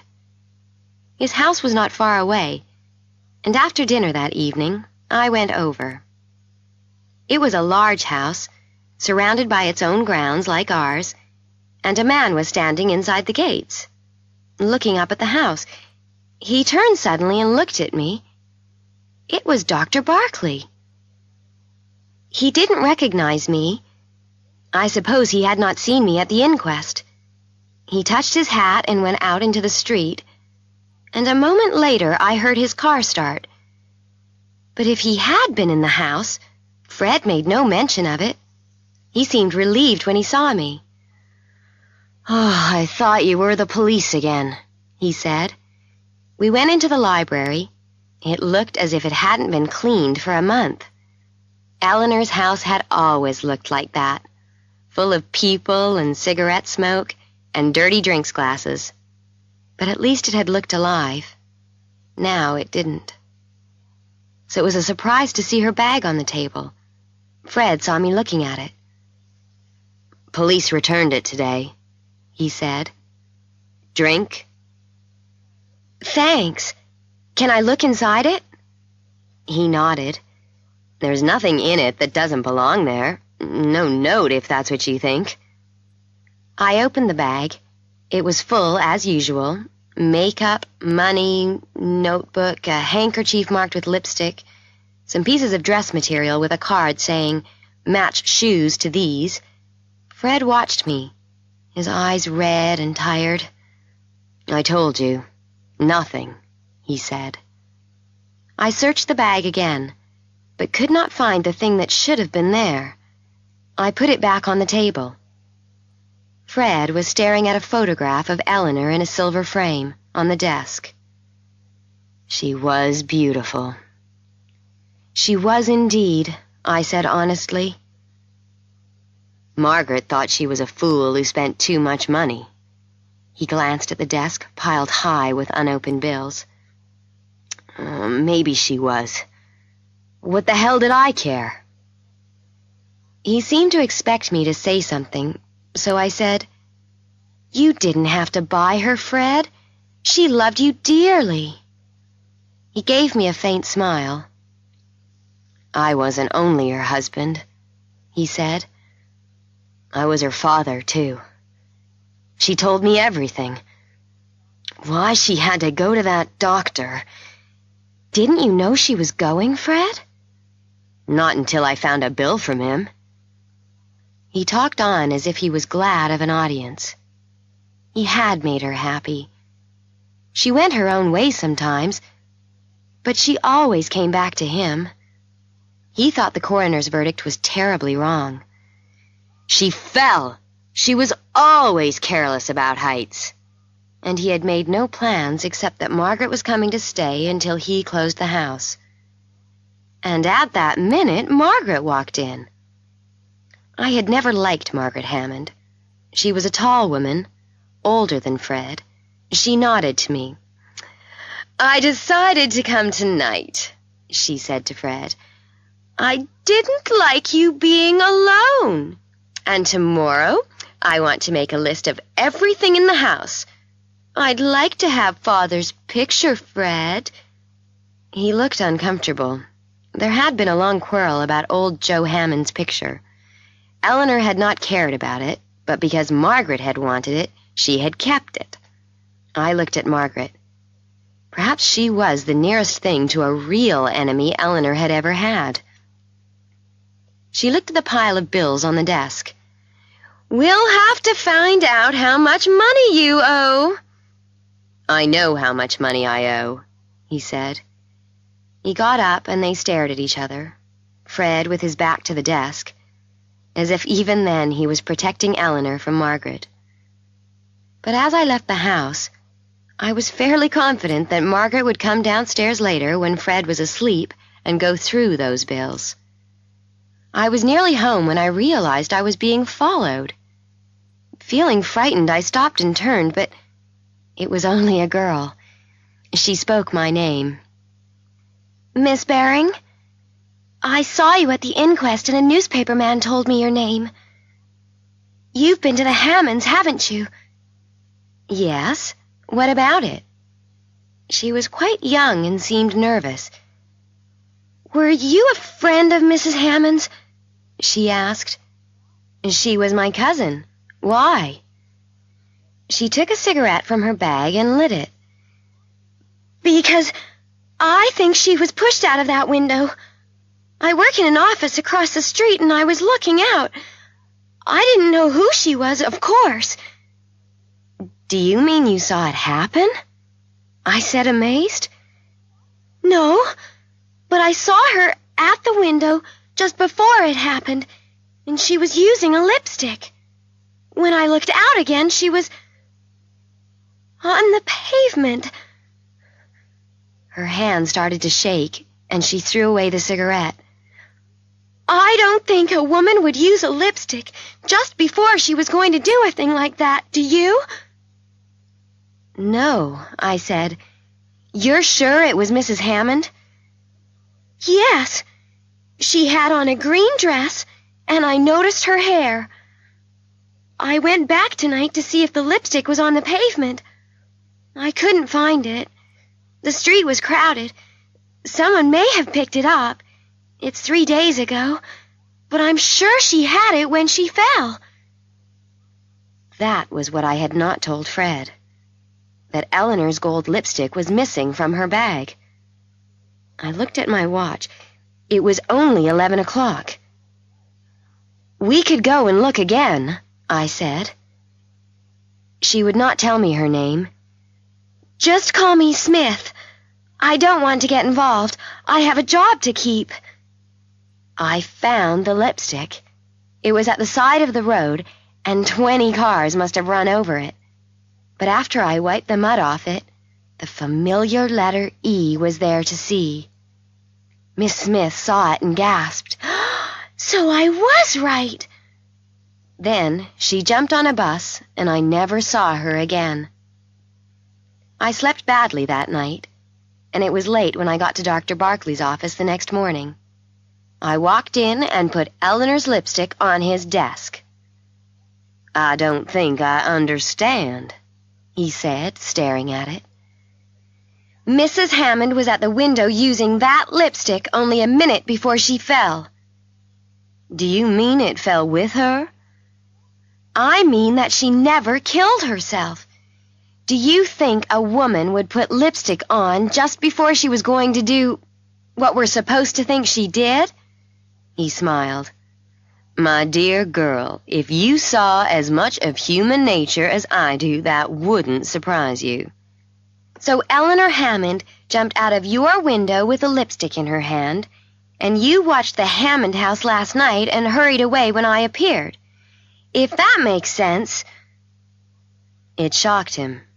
He hadn't recognized me before. "I see," he said. "So it was you." He leaned forward in his chair. "I suppose I'd better tell you, and trust you to say nothing. I didn't like the way Mr. Hammond looked at the inquest. I was afraid he might, shoot himself." "You couldn't stop it, standing outside," I said. "I was wondering how to get in when you arrived. His sister phoned me. She was worried." I wouldn't rely too much on what Margaret Hammond says. She hated Eleanor. I stood up and picked up the lipstick. "You're a very young and attractive woman, Miss Baring," he said. "Why don't you leave this alone? You can't bring her back, you know that." "I know she didn't kill herself," I said. I went out and was less surprised than I might have been to find Margaret in the waiting room. She was standing close to the open window, and for one awful minute I thought she was going to jump herself. "Margaret!" I said sharply. She turned, and her face was white. "Oh, it's you, Louise."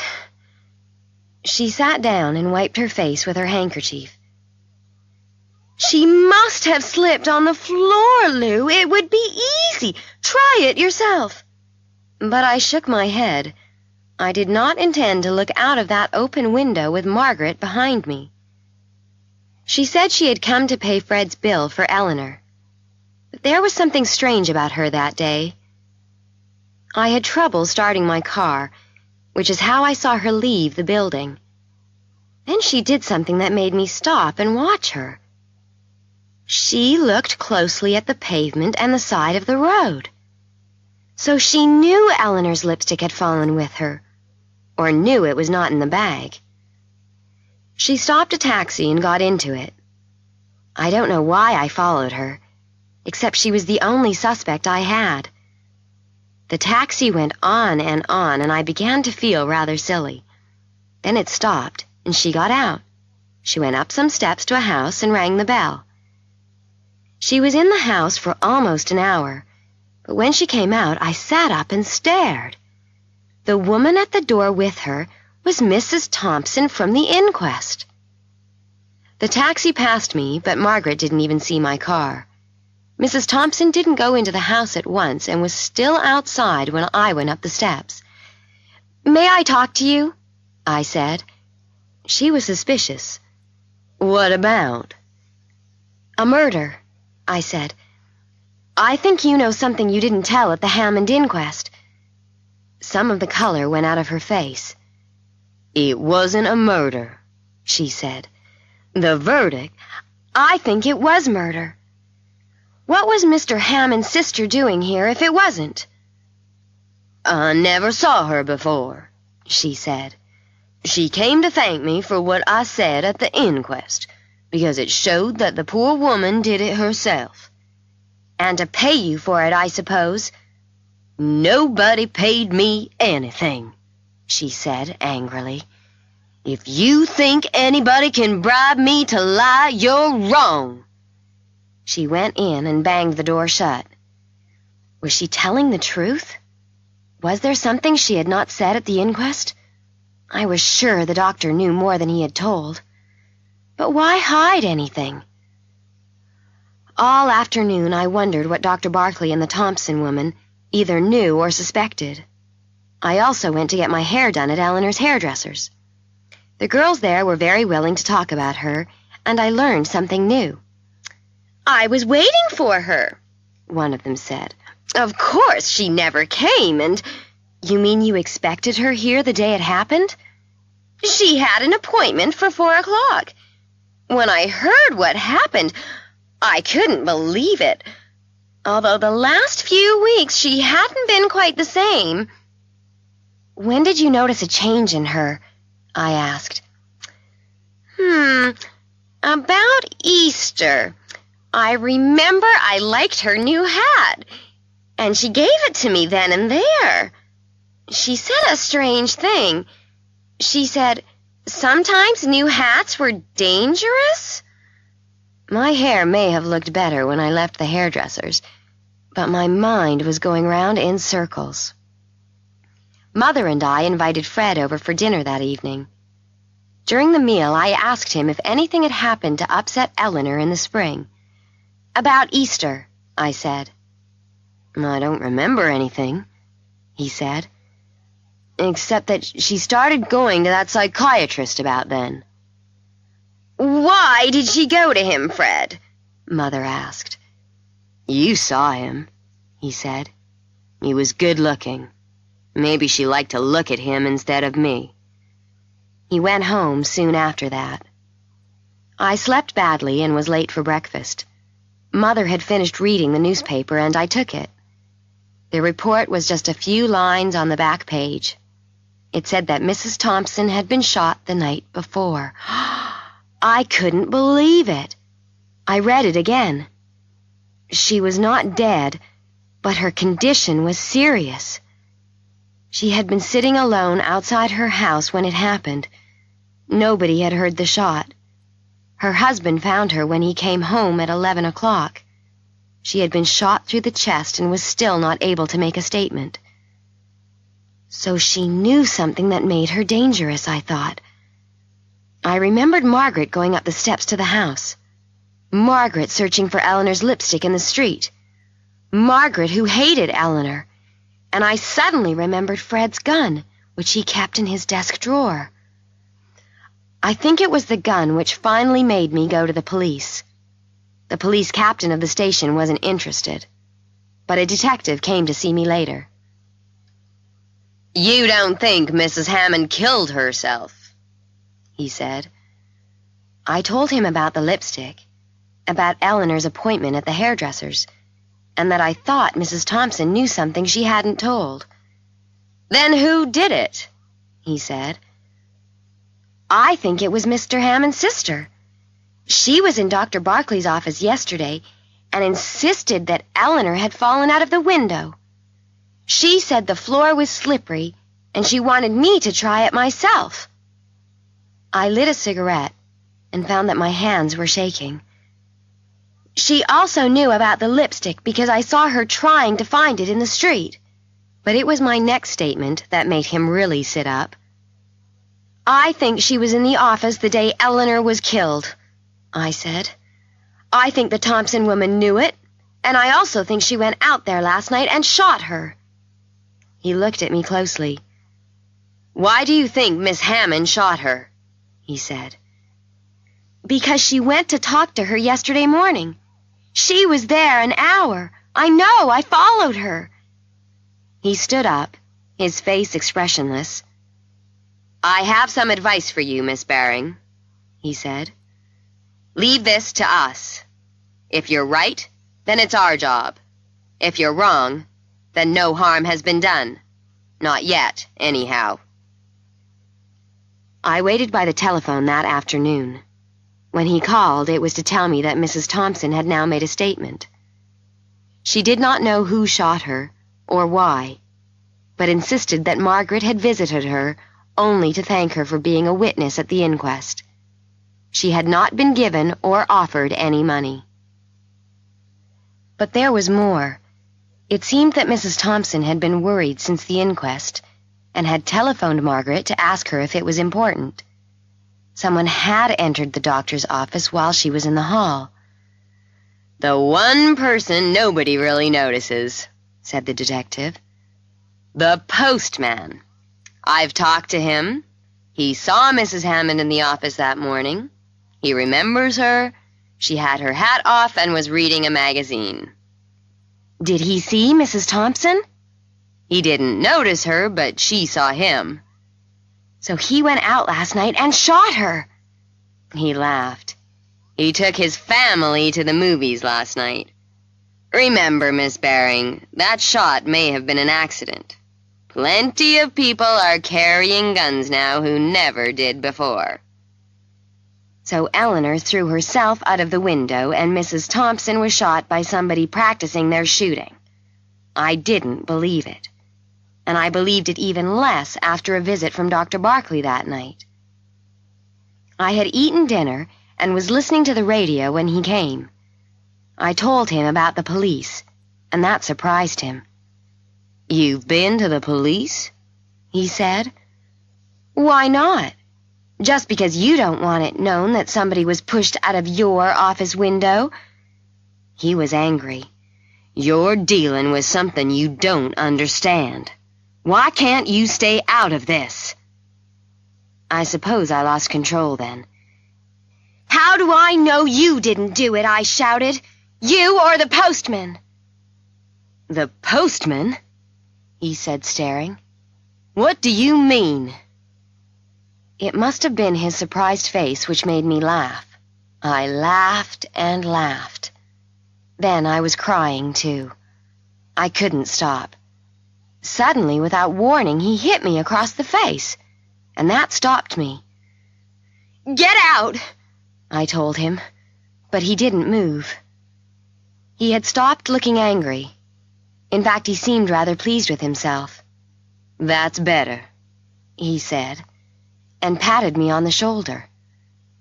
"I didn't come here to attack you. I came to ask you not to go out alone at night."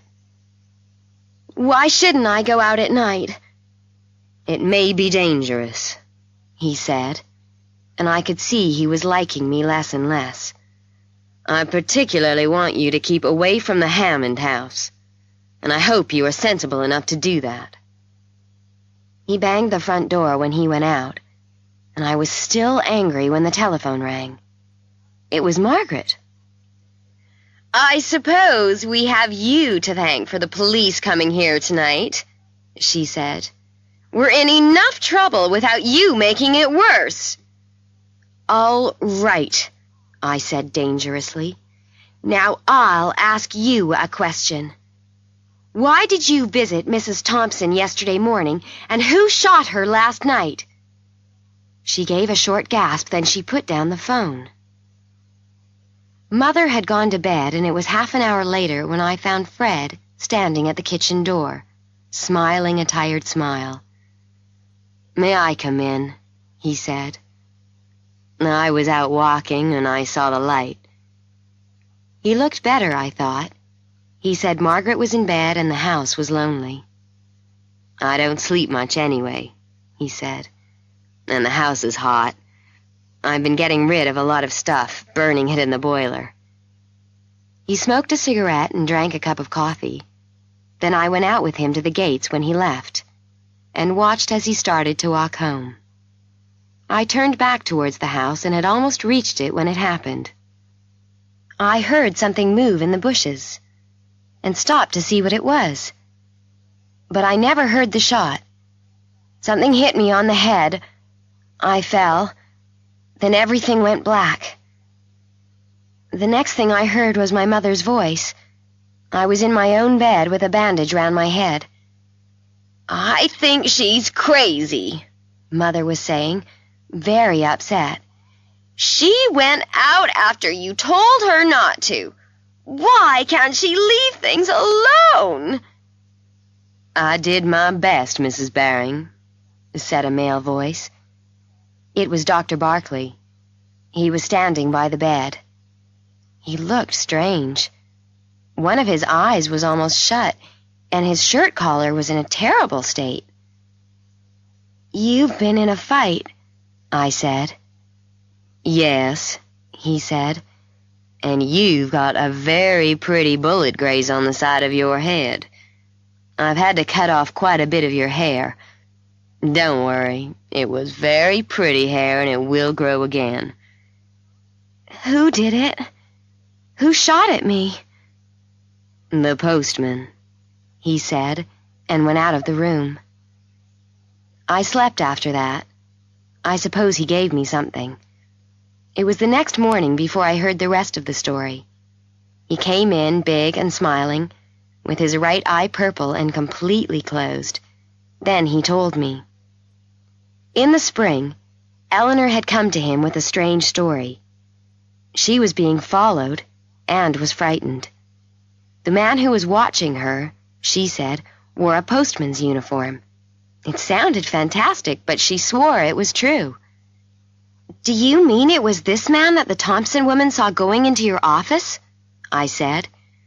"She's already identified him. The real postman had been there earlier. He had seen Mrs. Hammond sitting in a chair, reading a magazine. But the real postman had gone before the Thompson woman arrived. The postman she saw was the one who killed Eleanor." I knew before he told me. "It was Fred, wasn't it?" "It was Fred Hammond, yes." He held my hand. "I'm sorry, my dear. I tried to get Eleanor to go away, but she wouldn't do it." "It's crazy. Fred was madly in love with her." "He loved her, yes, but he was afraid he was losing her, and he was wildly jealous. He looked slightly embarrassed. I think he was jealous of me." "But if he really loved her—" "The line between love and hate is a thin one, and it's possible he felt that she was never really his until no one else could have her." He hesitated before going on. "I was too late last night. I caught him just in time when he shot at you. But he put up a real battle. He got away somehow and shot himself."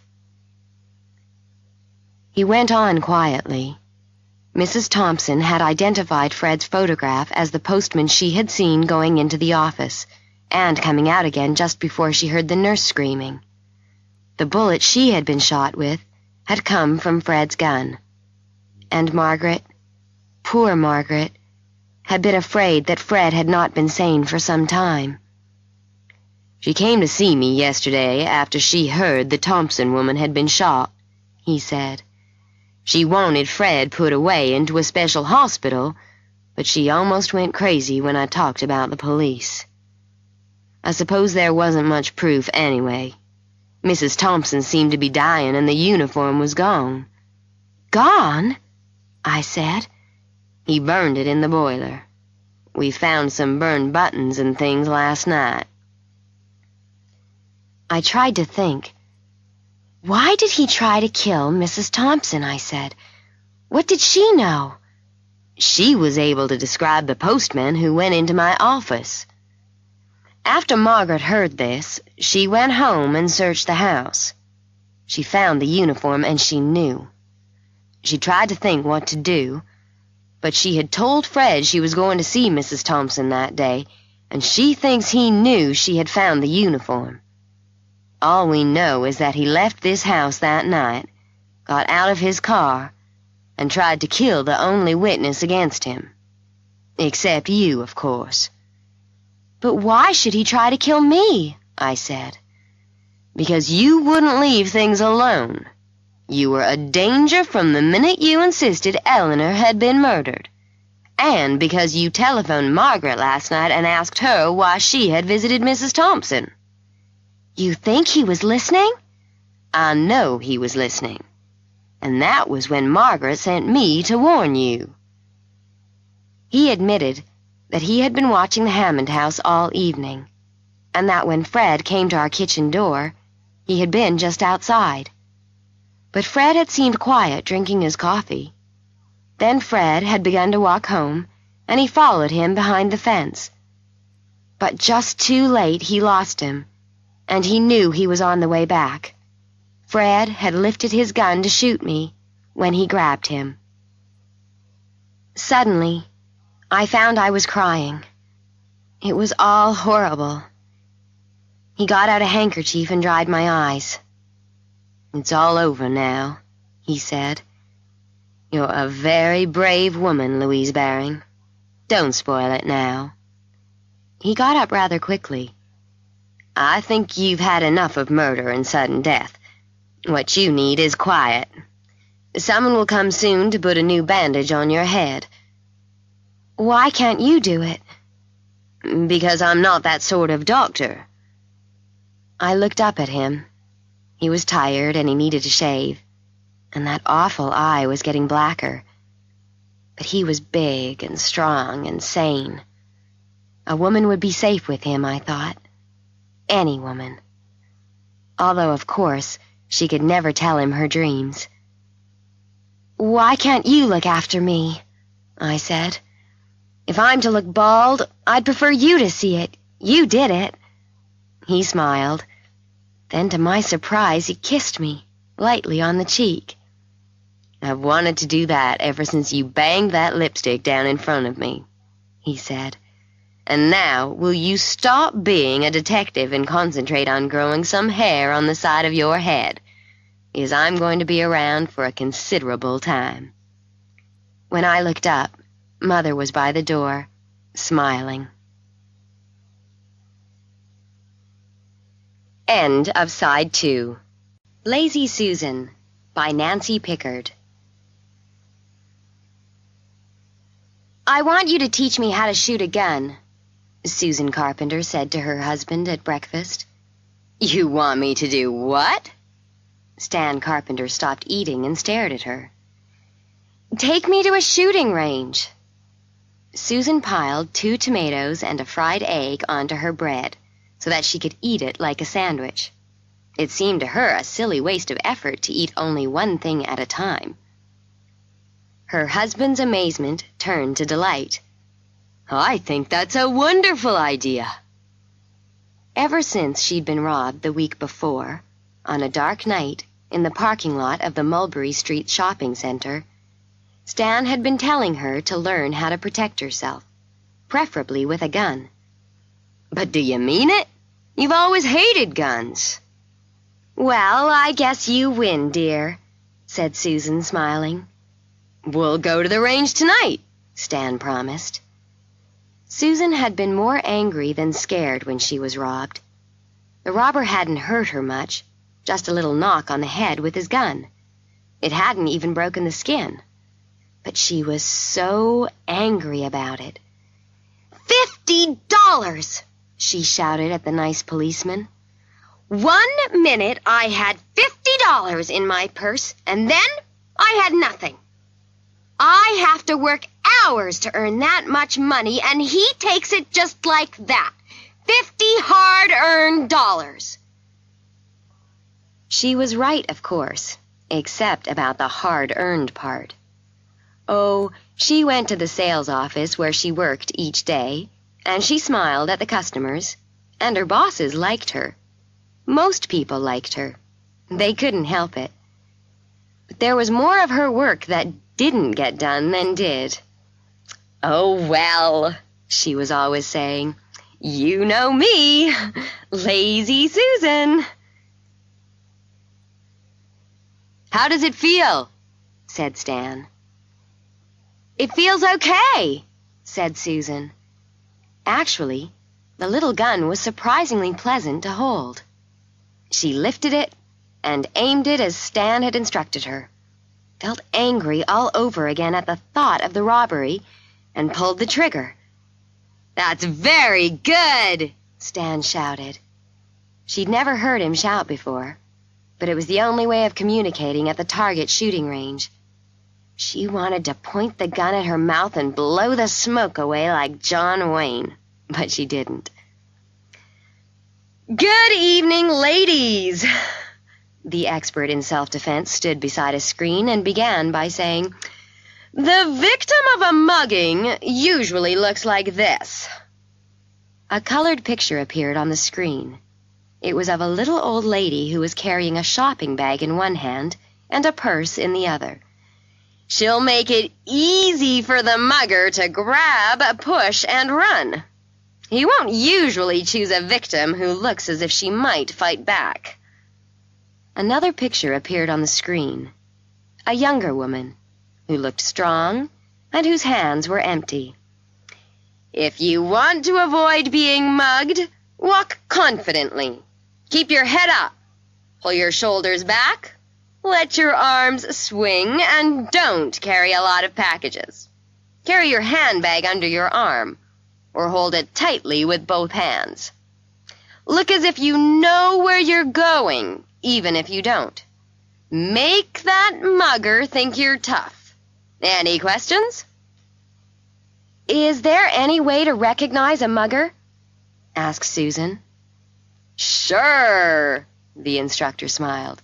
"He's the one in the dark clothes hiding in the bushes."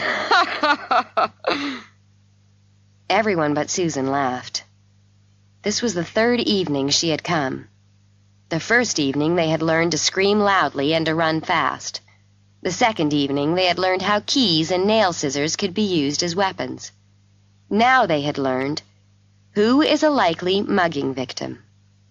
All the ladies who went home later held their heads high and didn't walk near any bushes.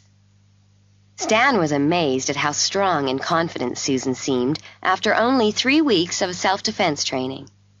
"I've never seen you work so hard at anything," he said. "Well, some things are worth working hard at," she said, "and I'm still angry about being robbed." The shops were closed when the last moviegoers came out into the large, dark Mulberry Street shopping center parking lot. It had been a Superman film. After 2.5 hours of watching him bend iron and jump over tall buildings, Susan felt ready for anything. Stan would not have approved of her going to the movies alone, of course, especially not back to the scene of the crime. But he was away, and now she knew a thing or two about looking after herself. A dark group of bushes stood between her and her car. She walked confidently through them, then turned and bent down a little to look carefully behind her. She saw the man before he noticed her. Everything she had learned about self-defense went through her mind. She examined his walk, the look on his shadowed face, and the object in his hands. She thought of those hours she had to work to earn $50 and of the man who had stolen it from her so easily. She took from her pocket the little gun that Stan had taught her to use. Then, just as the man stepped past the bushes, she jumped behind him so he couldn't see her. She put the gun against his head. "I don't want to hurt you," Susan said in her confident new voice, which sounded lower than normal. "I just want your money." The little old man dropped his shopping bag beside one leg of Susan's trousers. "There's been another mugging at the shopping center." Stan folded back the local newspaper. The edges touched his fried egg. "That just proves what I've said. You should never go there alone at night. You won't, will you, Susan?" "You're getting egg on your trousers, dear." "What? Oh, it's all over the floor, too." "Don't worry about it," said Susan. "I'll clean it up. I have lots of extra time now." Stan smiled a little nervously. He was glad she had stopped doing that low-paying job at the sales office, but he was afraid his lovely but lazy Susan might not try very hard to find another job. "You'll have time to train for something better," he said hopefully. "I'm sure you can find an easier way to make money." Lazily, Susan stirred her coffee. "Yes, dear," she smiled. "I probably can." The Gutting of Couffignal by Dashiel Hammett. Couffignal is a 2-hour ride from San Francisco. It's not a large island, and it's joined to the mainland by a wooden bridge. Its western shore is a high, straight cliff that comes up out of Pablo Bay. From the top of the cliff, the island slopes eastward to a beach where there are piers and pleasure boats. Couffignal's main street has the usual bank, hotel, movie theater, and stores, but there are also trees and lawns and no ugly flashing signs. The buildings seem to belong beside one another, as if they had been designed by the same person. The streets that cross the main street run between rows of neat cottages near the bottom of the slope, but higher up the houses are larger and further apart. Most of the owners of these houses are rich, well-fed old men who will spend what is left of their lives nursing their health among their own kind. They admit to the island only as many storekeepers and working people as are needed to keep them comfortably served. That is Couffignal. It was some time after midnight. I was in an upstairs room in Couffignal's largest house, surrounded by wedding presents whose value would add up to something between $50,000 and $100,000. The ceremony had been performed in a little stone church down the hill. Then the house had begun to fill up with wedding guests, and had stayed filled until the bride and her new husband had gone off to catch their train. A private detective at a wedding is supposed to look like any other guest, but this is never possible. He has to spend most of his time where he can see the presents, and what he is doing soon becomes obvious. Anyway, I recognized 8 or 10 of the guests as clients or former clients of mine. Soon after dark, a wind smelling of rain began to pile storm clouds up over the bay. Those guests who lived some distance away, especially those who had water to cross, hurried off for their homes. Those who lived on the island stayed until the first drops of rain began to fall. Then they left. The Hendrickson house became quiet. Tired house servants disappeared to their bedrooms. I found some sandwiches a couple of books and a comfortable chair, and took them up to the room where the presents were now hidden under a gray-white sheet. Keith Hendrickson, the bride's grandfather, her parents were dead, put his head in at the door. "Have you everything you need for your comfort?" he asked. "Yes, thanks." He said good night and went off to bed. An old man, but tall and thin like a boy. The wind was blowing, and it was raining hard now. I pulled my chair close to a lamp and put sandwiches, books, ashtray, gun, and flashlight on a small table beside it. I lit a cigarette, made myself comfortable in the chair, and picked up a book. It was about a tough, violent man called Hogarth, whose modest plan was to hold the world in one hand. There were robberies and murders, escapes from prisons, and diamonds as large as hats. It sounds crazy, but in the book it was as real as $1. Hogarth was still winning when the lights went out. I pushed my cigarette into one of the sandwiches, put the book down, picked up the gun and flashlight, and moved away from the chair. Listening for noises was no good. The storm was making hundreds of them. I needed to know why the lights had gone off. All the other lights in the house had been turned off some time ago, so the darkness of the hall told me nothing. I waited. My job was to watch the presents. Nobody had touched them yet. Minutes went by, perhaps 10 of them. The floor moved under my feet. The windows shook violently. Then the sound of a heavy explosion filled the air, drowning out the noises of wind and falling water. It was not near, but nor was it off the island. I walked over to the window. I should have been able to see a few misty lights far down the hill.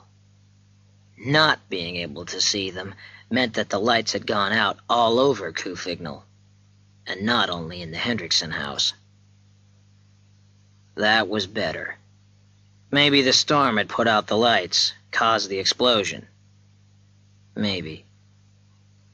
I had an impression of great excitement down the hill, of movement in the night, but it was all too far away for me to have seen or heard anything, even if there'd been lights. I turned away from the window. Another explosion spun me back to it. It sounded nearer than the first, maybe because it was stronger. Looking through the glass again, I still saw nothing. The sound of bare feet hurrying came from the hall. A voice was anxiously calling my name. I put my gun in my pocket and switched on the flashlight. Keith Hendrickson, in nightclothes and looking thinner and older than anybody could be, came into the room. "Is it—" "I don't think it's an earthquake," I said. That's the first disaster every Californian thinks of. The lights went off a little while ago. There have been a couple of explosions down the hill since. I stopped as I heard 3 shots close together. Shots only the heaviest of rifles could make. Then, sharp and small in the storm, came the sound of a handgun firing. More feet were running in the hall. Excited voices whispered. A servant, partly dressed and carrying lighted candles, came in. He put the candles on the table beside my sandwiches. "Brophy, will you try and find out what is the matter?" Hendrickson said to him. "I've tried, sir. The telephone is not working. Shall I send Oliver down to the village?" "No, I don't suppose it's that serious." "Do you think it's anything serious?" Hendrickson asked me. I said I didn't think so, but I had heard a thin scream that could have come from a distant woman, and the quick firing of more shots. Then came the sound of the heavier guns again. The doorbell rang suddenly, loud and long. Brophy went away and came back. "Princess Zhukovsky," he announced. She ran into the room. A tall Russian girl who I'd seen earlier at the wedding reception. Her eyes were wide and dark with excitement. Her face was very white and wet. "Oh, Mr. Hendrickson," She was like an excited child. "the bank is being robbed, and the chief of police is dead. When the explosion woke us, the general sent Ignati down to find what was the matter. He got there in time to see the bank blown up. Listen." We heard a wild burst of mixed gunfire. "That will be the general arriving at the bank," she said. "He'll enjoy himself wonderfully." As soon as Ignati returned with the news, the general gave a gun to every man in the house and led them out. "And the Duchess?" Hendrickson asked. "He left her at home with me, of course. I crept out of the house while she was trying to make tea. This is not the night to stay at home." Hendrickson looked at me. I said nothing. "Could you do anything down there?" he asked. "Maybe, but..." I nodded at the presents. "Oh, those," the old man said. "I'm as interested in the bank as in them, and will be here." "Okay, I'll go down. Leave Brophy in here and put the chauffeur by the front door. Give them guns if you have any. Is there a raincoat I can borrow?" Brophy found me a yellow rubber raincoat. Then Hendrickson and the princess followed me downstairs. She was going with me. "But Sonia," the old man protested. "I'm not going to be silly, though I'd like to," she promised him. "I'm going back to the Duchess, who will perhaps have made some tea by now." "That's sensible," Hendrickson said, and he let us out into the rain and the wind. It wasn't the weather to talk in. We went down the hill, the storm driving at our backs.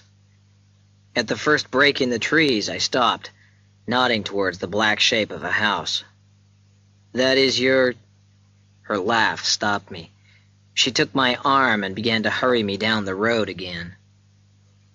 "I only told Mr. Hendrickson that so he would not worry," she explained. She was tall. I am short and thick. I had to look up to see as much of her face as the rain-gray night would let me see. "I don't know what we'll find down there," I said. "I can't look after you." "I can look after myself," she said. "I'm as strong as you, and quicker, and I can shoot." We hurried on. Occasionally, dark figures moved on the road ahead of us, but too far away to recognize anyone. Then a man passed us, running uphill. "They've finished the bank and they're at Medcraft's," he shouted as he went by. "Medcraft is the jeweler," the girl informed me. The houses were closer together now. Below, the occasional orange flash of a gun could be seen through the rain. We got to the main street just as a short, sharp rat-tat-tat of gunfire broke out. I pushed the princess into the nearest doorway and jumped in after her. Bullets tore through the walls, and I knew then that the rat-tat-tat came from a machine gun. The princess had fallen back in a corner against a boy of about 17 who was taking shelter in the doorway. He had one leg and a crutch. "It's the boy who delivers newspapers," Princess Zukovsky said. "And you've hurt him." The boy smiled as he got up. "I'm not hurt, but you scared me jumping on me like that." "What's happening?" I asked him. "Oh, there must be 100 of them," he said. "They've blown the bank wide open, and now some of them are in Medcraft's. And I guess they'll blow that up, too. And they killed Tom Wiegand. They've got a machine gun on a car in the middle of the street." "Where is everybody?" "Most of them are up behind the hall. The machine gun won't let them get near enough to see what they're shooting at. Bill Vincent told me to get out because I've only got one leg, but I could shoot as good as anybody, if only I had something to shoot with." "You can do something for me," I said. "You can stay here and watch this end of the street, so I'll know if they leave in this direction." "You're not saying that to make me stay here out of the way, are you?" he said. "No," I lied. "I need somebody to watch. I was going to leave the princess here, but you'll be better." "Yes," she said, catching my idea. "This man's a detective. Do what he asks, and you'll be helping more than if you were up with the others. The machine gun was still firing, but not in our direction now. "I'm going across the street," I told the girl. Aren't you going to join the others? "No. If I can get around behind the bandits, maybe I can do something useful." The princess and I ran across the street without getting shot at, then moved along the side of a building before turning into an alley. From the alley's other end came the smell of the bay. The big figure of a man appeared ahead of us. I stepped in front of the girl and went on towards him. Under my raincoat, I pointed my gun at his stomach. He stood still. He was larger than he'd looked at first. His hands were empty. I flashed the torch in his face for a second. Ignati! The girl exclaimed over my shoulder. He began to speak in Russian to her. She laughed at first, then shook her head and spoke sharply. He shook his head, then spoke to me. General Pleshkev, he tells me to bring Princess Sonia home. Take her, I said. The girl looked angrily at me, then laughed. All right, Ignati, she said in English. I shall go home. And she turned and went back up the alley, the big man close behind her. I moved on down to the beach, then went quickly along the shore towards the sounds of the machine gun and smaller gunfire. I heard 3 explosions, close together. Bombs, hand grenades, I thought, remembering the sounds. That would be the jeweler's shop blowing apart. Another grenade went off. A man's voice screamed in terror. I turned down to the water's edge. I had seen no dark shape on the water that could have been a boat. There had been boats along this beach in the afternoon. With my feet in the water of the bay, I still saw no boat. The storm could have blown them away, but I didn't think it had. The wind was strong here, but not violent. I went on up the shore. Now I saw a boat, a black shape ahead with no lights. Nothing I could see moved on it. It was the only boat on that shore. That made it important. A shadow moved between me and the dark black of a building. I stopped. The shadow, the size of a man, moved again, in the direction from which I was coming. 20 feet from me, the shadow suddenly stopped. I was seen. My gun was pointing at the shadow. "Come on," I said softly. "Let's see who you are." The shadow came nearer. I couldn't risk using the flashlight, but I could just see a handsome face with a dark stain on one side of it. He was one of the Russians who had been at the wedding. "Oh, how do you do?" the face's owner said lightly. "You were at the wedding this afternoon?" "Yes." "Have you seen Princess Sukovsky? You know her?" "She went home with Ignati 10 minutes ago." "Excellent." He wiped his stained face with a stained handkerchief and turned to look at the boat. "That's Hendrickson's boat," he whispered. "They've got it, and they've got rid of the others." "That means they're going to leave by water." "Yes," he agreed.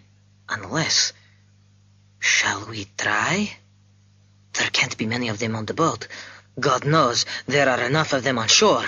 We both have guns."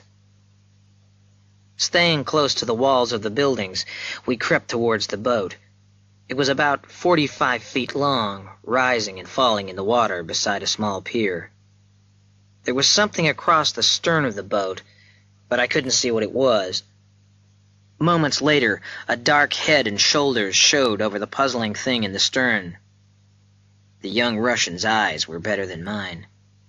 "He's wearing a mask over his face," he whispered. The man with the mask stood still. We stood still. "Could you hit him from here?" the young Russian asked. "Maybe," I said. "But better to get as close as we can and start shooting when he sees us." Discovery came with our first step forward. The man in the boat made a low sound. The young man at my side jumped forward. I recognized the thing in the boat's stern just in time to throw out a leg and trip him. He fell down on the sand. I dropped behind him. The machine gun in the boat's stern poured metal over our heads. "Roll out of it!" I shouted.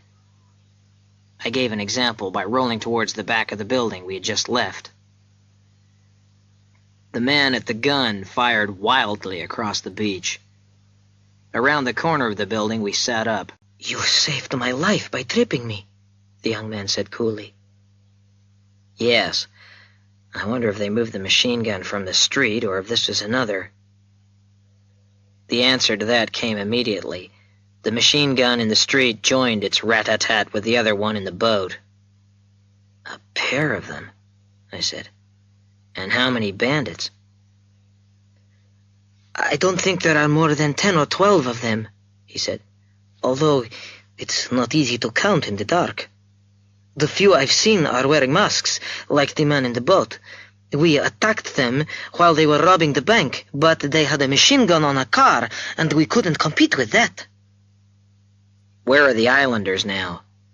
"Hiding, I expect, unless General Pleshkev has succeeded in getting them together again." "Suppose you stay here and watch the boat," I suggested. "I'll see what's happening further up, and if I can get a few good men together, I'll try to get on the boat again, probably from the other side." "You'll probably find most of the islanders up behind the church," he said. I moved off towards the main street, where I stopped to look around before crossing it. Everything was quiet. The only man I could see was lying face down on the ground near me. I crawled to his side on my hands and knees and looked at him. He was dead. I jumped up and ran to the other side of the street. Nothing tried to stop me. In a doorway, flat against a wall, I looked out carefully. The wind had stopped, and the rain was now a steady downpour of small drops. Couffignal's main street was empty. I walked quickly towards the bank. From high up on the hill, I could hear a machine gun throwing out its stream of bullets. Mixed with its noise were the sound of smaller guns and a grenade or two. I left the main street and began to run up the hill. Men were running towards me. 2 of them passed, but I stopped the third one. He was white-faced and breathing hard. "They've moved the car with the machine gun up behind us," he gasped. "Back there somewhere. He's trying to take the car, but he'll never do it." Other men had passed us, running downhill as we talked. I let the white-faced man go and stopped 4 men who weren't running as fast as the others. "What's happening now?" I asked. They're going through the houses up the hill," a sharp-faced man with a gun said. "Has anybody taken the news off the island yet?" "Can't," another said. "They blew up the bridge." "Can't anybody swim?" "Not in that wind." "The wind's quieter now," I said. The sharp-faced man gave his gun to one of the others and took off his coat. "I'll try it," he said. "Good. Wake up the whole country and get the news through to the San Francisco police boat. Tell them the bandits have a boat with a machine gun ready to leave in. It's Hendrickson's." The sharp-faced man left. "A boat?" 2 of the men asked together. "Yes. If we're going to do anything, it'll have to be now. Get every man and every gun you can find down there. Shoot at the boat from the roofs if you can. When the bandits' car comes down, shoot into it. You'll do better from the buildings than from the street." 100 yards further on, what was left of the general's men came out of the night, running downhill with bullets flying after them. I got off the road into soft, wet grass and continued my uphill journey. The machine gun on the hill was silent. The one in the boat was still at work. The one ahead started again, firing too high to hit anything near. It was helping its partner below, shooting into the main street. Before I could get closer, it had stopped. I heard the car moving towards me, Rolling into the trees, I lay there. I had 6 bullets. When I saw wheels on the road, I emptied my gun, firing it low. The car went on. I jumped out of my hiding place. The car was suddenly gone from the empty road. There was a loud crash, the noise of metal folding on itself, the sound of breaking glass. I ran towards those sounds. Out of a black pile where an engine coughed and died, a black figure jumped and ran off across the wet lawn. I went after it, hoping that the others in the wreck were dead. I was about 10 yards behind the running man. I was tempted to throw my empty gun at his head, but it was too risky. A dark building appeared. My man ran to the right to get around the corner. To the left, a heavy gun went off. The running man disappeared around the house corner. "Sweet God!" General Pleshkev's voice complained. "How could I miss him at that distance?" "Go round the other way," I shouted, running around the corner after my man. His feet ran on ahead. I could not see him. The general came around from the other side of the house. "You have him?" "No." In front of us was a stone-faced bank, on top of which was a path. On either side of us were high and solid bushes. A pale triangle showed on the path above, a triangle that could have been a bit of shirt above the opening of a jacket. "Stay here and talk," I whispered to the general, and crept forward.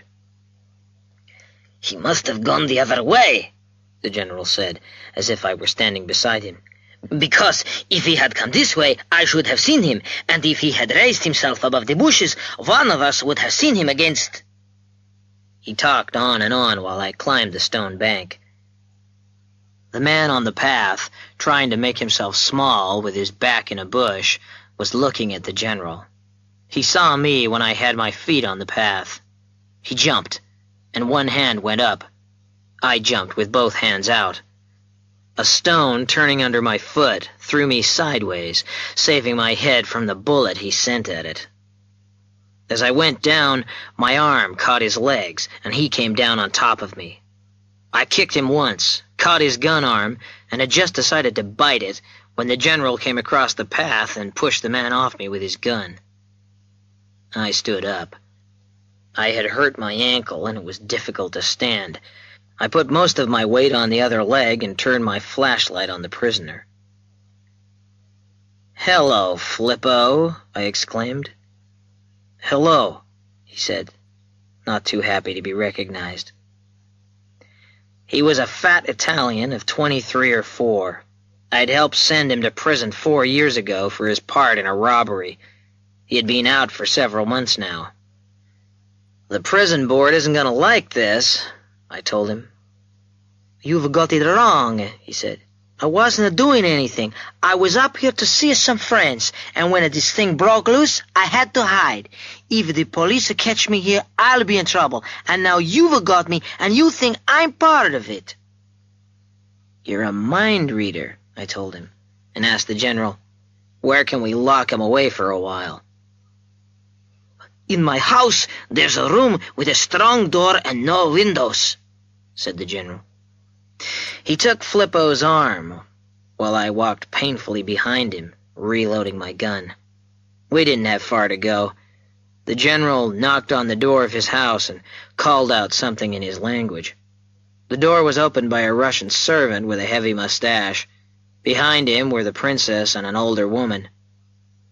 We took Flippo up to the room with no windows, as the general told the others what had happened. We locked our prisoner inside, then went downstairs. "You are hurt," the princess said to me. "I turned my foot over, that's all, but it would be better with some support. Do you have a bandage?" "Yes," she said, and spoke to the servant, who went out of the room and returned with a bandage. There was no sound of gunfire coming up the hill now, and the rain was lighter. The night was almost over, and it would soon be day. I had tied the bandage round my ankle and was fastening the button on my raincoat when there was a knock on the front door. I I heard someone speaking in Russian. Then the young Russian I had met on the beach came in. Alexander, you're... The older woman screamed when she saw the blood on his face and fainted. He took no notice of this, as if he was used to her fainting. "They've gone in the boat," he told me, while the girl and 2 servants picked the woman up and laid her on a sofa. "How many?" I asked. "I counted 10. "The men I sent down there couldn't stop them?" He lifted his shoulders and let them drop again. "It takes a strong stomach to face a machine gun." The woman who had fainted was now asking questions in Russian. The princess was putting on her coat. The woman stopped questioning the young man and asked her something. "It's all over," the princess said. "I'm going to look at the wreckage." That idea appealed to everybody. 5 minutes later, all of us were on our way downhill. Other islanders were hurrying down in the rain too, their faces tired and excited in the morning light. A woman ran out of the crowd and began to tell me something. I recognized her as one of Hendrickson's maids. I caught some of her words. "Present's gone. Mr. Brophy murdered. Oliver." "I'll be down later," I told the others, and went after the maid. She was running back to the Hendricksons' house. I couldn't run or walk fast. She and Hendrickson and more of his servants were outside when I arrived. "They killed Oliver and Brophy," the old man said. "How?" "We were in the back of the house, upstairs, watching the shooting down in the village. Oliver was just inside the front door, and Brophy in the room with the presents. We heard a shot in there, and immediately a man appeared in the doorway of our room, threatening us with 2 guns, making us stay there for perhaps 10 minutes. Then he shut and locked the door and went away. We broke the door down and found Brophy and Oliver dead." "Let's look at them." The chauffeur was just inside the front door. He lay on his back, with his throat cut straight across the front. His gun was under him. I pulled it out and examined it. It had not been fired. Upstairs, Brophy was lying against the leg of one of the tables on which the presents had been spread. His gun was gone. There was a bullet hole in his chest. Most of the presents were still there, but the most valuable ones were gone. "What did the man you saw look like?" I asked. "I didn't see him very well," Hendrickson said. "There was no light in our room. He was just a large man in a black rubber raincoat and wearing a black mask." As we went downstairs again, I told Hendrickson what I'd seen and heard and done since I'd left him. "Do you think you can get information about the others from the one you caught?" he asked, as I prepared to go out. "No, but I expect to catch them." Couffignal's main street was full of people when I got down to it again. Some men from the San Francisco police boat were there. 100 voices were all talking at once. The bank had been completely wrecked, and so had the jeweler's shop. 2 doctors were helping the injured villagers. I recognized a familiar face under a uniform hat, Sergeant Roche of the Harbor Police, and pushed through the crowd to him. "What do you know?" he asked as we shook hands. "Everything." "Who ever heard of a private detective who didn't?" he joked as I let him out of the crowd. "Did your people see an empty boat out in the bay?" I asked when we were away from audiences. "Empty boats have been floating around the bay all night," he said. I hadn't thought of that. "Where's your boat now?" "Out trying to catch the bandits. I stayed with a couple of men to help here." "You're in luck," I told him. "See the old man across the street with the black beard?" General Pleshkev stood there, with the woman who had fainted, the young Russian whose bloody face had made her faint, and a pale, fat man of 40-something who had been with them at the wedding. Near them stood Ignati, 2 men servants I'd seen at the house, and another who was obviously one of them. Yes, I see your man with the beard, said Roche. Well, he's one of the people you want. So are the woman, and the 2 men with them. And those 4 Russians standing to the left are more of them. There's another missing, but I'll take care of that one. Pass the information to your chief, and you can catch them before they get a chance to fight back. They think they're safe. Are you sure? I'm sure. I began to move through the crowd to the other side of the street. The princess didn't seem to be among those present. My idea was that, next to the general, she was the most important member of the gang. If she was at the house, and she did not suspect anything, I guess she'd not give me too much of a fight. Walking was hell. The pain from my ankle went straight up my leg like a knife. None of them came down that way, a voice said. The newspaper boy with one leg was standing by my elbow. I greeted him as if he was my paycheck. Come with me, I said, taking his arm. You did well down there, and now I want you to do something else for me. I led him to the doorway of the small yellow cottage. The door was open, left that way when the owners ran down to welcome the police, I guessed. Just inside the door was a chair. I pulled the chair outside. Sit down, son, I told the boy. Then I took his crutch out of his hand. Here's $5 to rent it, and if I lose it, I'll buy you one made of gold. I put the crutch under my arm and began to push myself up the hill. The hill was longer and steeper than some mountains I've seen, but the path to the Russian's house was finally under my feet. I was still about 12 feet from the house when Princess Zhukovsky opened the door. "Oh!" she exclaimed, and then, recovering from her surprise, said, "Your ankle is worse."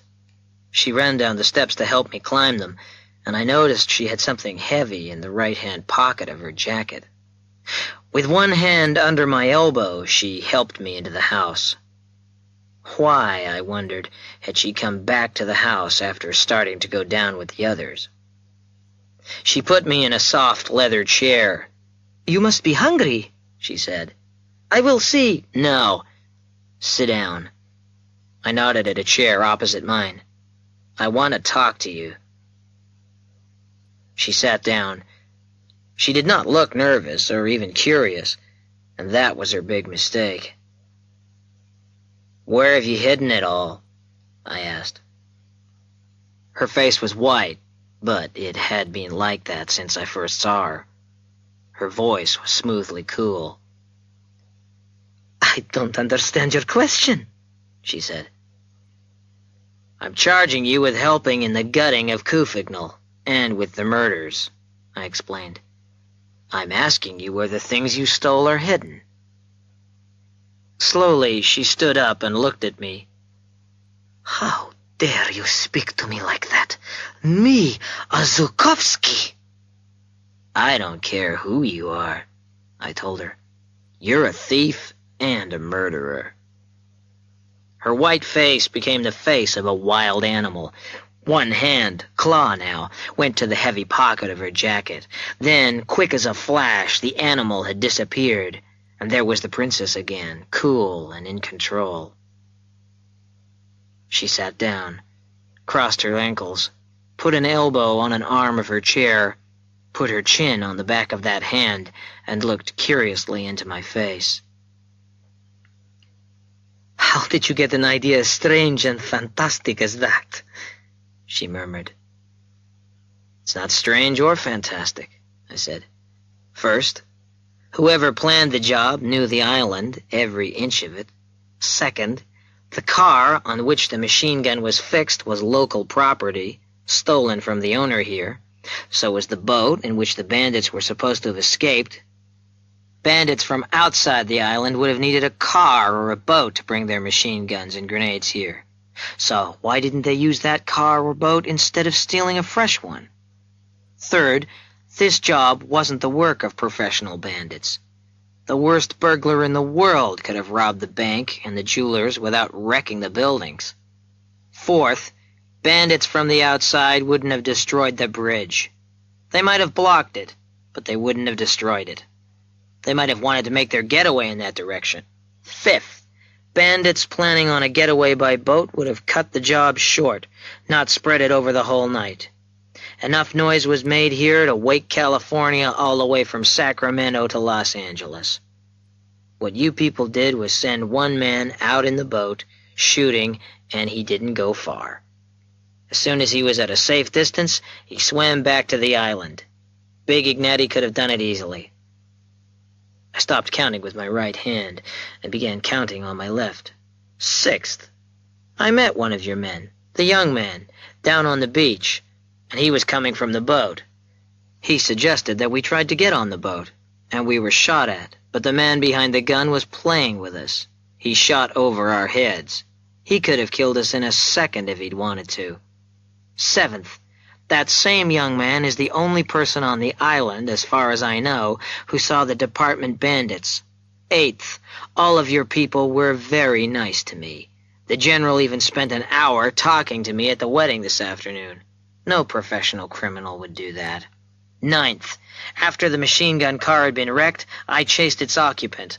I lost him around this house. The Italian boy I caught wasn't him. He couldn't have climbed up on the path without my seeing him. But he could have run around to the general's side of the house and disappeared indoors.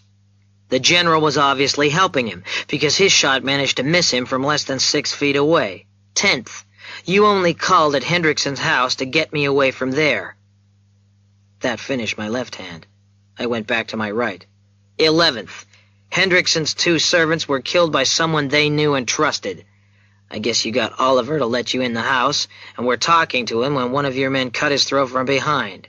Then you went upstairs and shot the unsuspecting Brophy yourself. 12th. But that ought to be enough. I'm getting a sore throat from listing them. She took her chin off her hand, took a cigarette out of a thin black case, and held it in her mouth while I put a match to the end of it. She took a long pull at it and blew the smoke down at her knees. That would be enough, she said. Except that it would have been impossible for us to do all those things. You saw us. Everyone saw us, many times. That's easy, I argued. With a couple of machine guns, grenades, knowing the island from top to bottom, in the darkness and in a storm, it was easy for you. There are 9 of you that I know about, including 2 women. Any 5 of you could have done the work once it was started, while the others appeared here and there providing alibis. Everywhere I went, there was one of you, and the general. That old joker running around leading the islanders to battle. They're lucky that there are any of them alive this morning. She finished her cigarette. And now what? Now I want to know where you've hidden the things you stole. I was surprised by how ready she was to answer. Under the garage. We secretly dug a place there some months ago. I didn't believe that, of course, but I learned later it was true. I didn't have anything else to say, so I picked up the crutch, preparing to stand up. Wait a moment, please, she said. I have something to suggest. Half standing, I held out a hand. I want the gun. She nodded, and sat still while I took it from her pocket, put it into one of my own, and sat down again. You said a little while ago that you didn't care who I was, she began. But I want you to know. There are so many of us Russians who were once important people, but who are now nobodies. We were forced to leave Russia with what we could carry of our own property. In London, we opened a Russian restaurant, but London was suddenly full of Russian restaurants. We tried teaching music and languages, but found that too many other Russians were doing the same thing. Our money was almost gone. There was no place for us in the world. It was easy to become a criminal. Why not? Did we owe the world anything? The world had watched as we were robbed of our place and property and country. We planned it before we had heard of Couffignal. We would find a small group of wealthy people, suitably isolated, And after becoming accepted and trusted by everyone, we would rob them. Couffignal seemed to be the ideal place. We had just enough money to rent this house for 6 months. We spent 4 months getting ourselves accepted by the people here, collecting our guns and grenades, waiting for a suitable night. Last night seemed to be that night, and we thought we were prepared for anything that could happen. But we weren't prepared for you, a clever and observant detective, being here on the island. The truth is that you made mistakes from beginning to end, I said. You people have no criminal experience, but you tried to do a job that needed the highest criminal skills. Look at how you all played around with me. A professional criminal with any intelligence would either have left me alone or murdered me. And the rest of your troubles?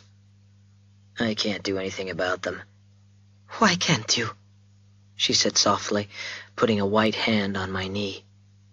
There is wealth beneath the garage. You can have whatever you ask. I shook my head. You aren't a fool, she protested. You know— Let me tell you something, I interrupted. We won't talk about whatever honesty I have or loyalty to my employers. You might doubt them, so we'll forget them. I'm a detective because I happen to like the work. I could find jobs that would pay more, but I like the work. And liking the work makes you want to do it as well as you can. Money is nice. I haven't anything against it. But in the past 18 years, I've got my fun out of chasing criminals and solving puzzles. It's the only kind of sport I know anything about, and I can't imagine a pleasanter future than 20 years more of it. I'm not gonna wreck that. She shook her head slowly, looking at me with her dark eyes. You speak only of money, she breathed. I said you can have whatever you ask. That was out. I don't know where these women get their ideas. I stood up. You don't understand, do you? You think I'm a man and you're a woman. That's wrong. I'm a hunter, and you're something that's been running in front of me. We're wasting time. I've been thinking the police might come up here and save me a walk. You've been waiting for your friends to come back and get me. I could have told you they were being arrested when I left them. That surprised her. She stood up, fell back a step, and put a hand on her chair. She said something I didn't understand. Something Russian, I thought. But the next moment I knew it had been Italian. Put your hands up! It was Flippo's voice. He stood in the doorway holding a gun. I raised my hands as high as I could without dropping my crutch. So, this was why she'd come back to the house. If she freed the Italian, we would have no reason for suspecting that he hadn't been one of the criminals, and so we would look for the bandits among his friends. But, as a prisoner, he might have persuaded us he was innocent. She had given him the gun so that he could either shoot his way out or get himself killed trying. Flippo took my gun away, and the gun I'd taken from the girl. A bargain, Flippo, I said. You're in trouble with the police. You could easily be sent back to prison if I tell them I found you carrying a gun. But I know you weren't part of this job. I think you were up here on a smaller one of your own. But I can't prove that, and I don't want to. Walk out of here alone, and I'll forget I saw you. Flippo thought about this. The princess moved nearer to him. You heard what I offered him, she said. Well, I make this offer to you, if you will kill him. Then she said something hot and heavy in Italian. He listened, breathing harder. Well, she said. He was young and she was beautiful. His answer wasn't hard to guess. But not to kill him, he said in English. We'll lock him up in the room I was in. The girl wasn't satisfied with this suggestion. She spoke more hot Italian to him. She was depending on her charm to persuade him, and that meant she had to keep him looking at her. He wasn't far from me. She came near to him. She was whispering Italian words into his round face. His whole face said yes. He turned. I knocked him on the head with my borrowed crutch. The crutch broke. Flippo's knees bent. He fell on his face on the floor, and a thin stream of blood crawled out of his hair onto the carpet. A step, a fall, some hand and knee movements put me within reach of Flippo's gun. The girl, jumping out of my path, was halfway to the door when I sat up with the gun in my hand. "Stop!" I ordered. "I shan't," she said, but she did, for the moment at least. "I am going out." "You're going out when I take you." She laughed, a pleasant laugh, low and confident. "I'm going out before that," she said. I shook my head. "How will you stop me?" she asked. "I don't think I'll have to. You're too sensible to try to run when I'm pointing a gun at you." She laughed again. "I'm too sensible to stay. Your crutch is broken. You can't run after me. You pretend you'll shoot me, but I don't believe you." She looked over her shoulder, her dark eyes smiling at me, and moved towards the door. "Stop, you fool!" I shouted at her. She walked steadily to the door. I took a deep breath, and my hand tightened on the gun. When her right foot was in the doorway, a little laughing sound came from her throat. "Goodbye," she said softly, and I put a bullet in her left leg. She sat down, bump. Complete surprise stretched her white face. It was too soon for pain. I'd never shot a woman before. It felt strange. "You ought to have known I'd do it." My voice sounded hard and angry, like a stranger's in my ears. "Didn't I steal a crutch from a cripple?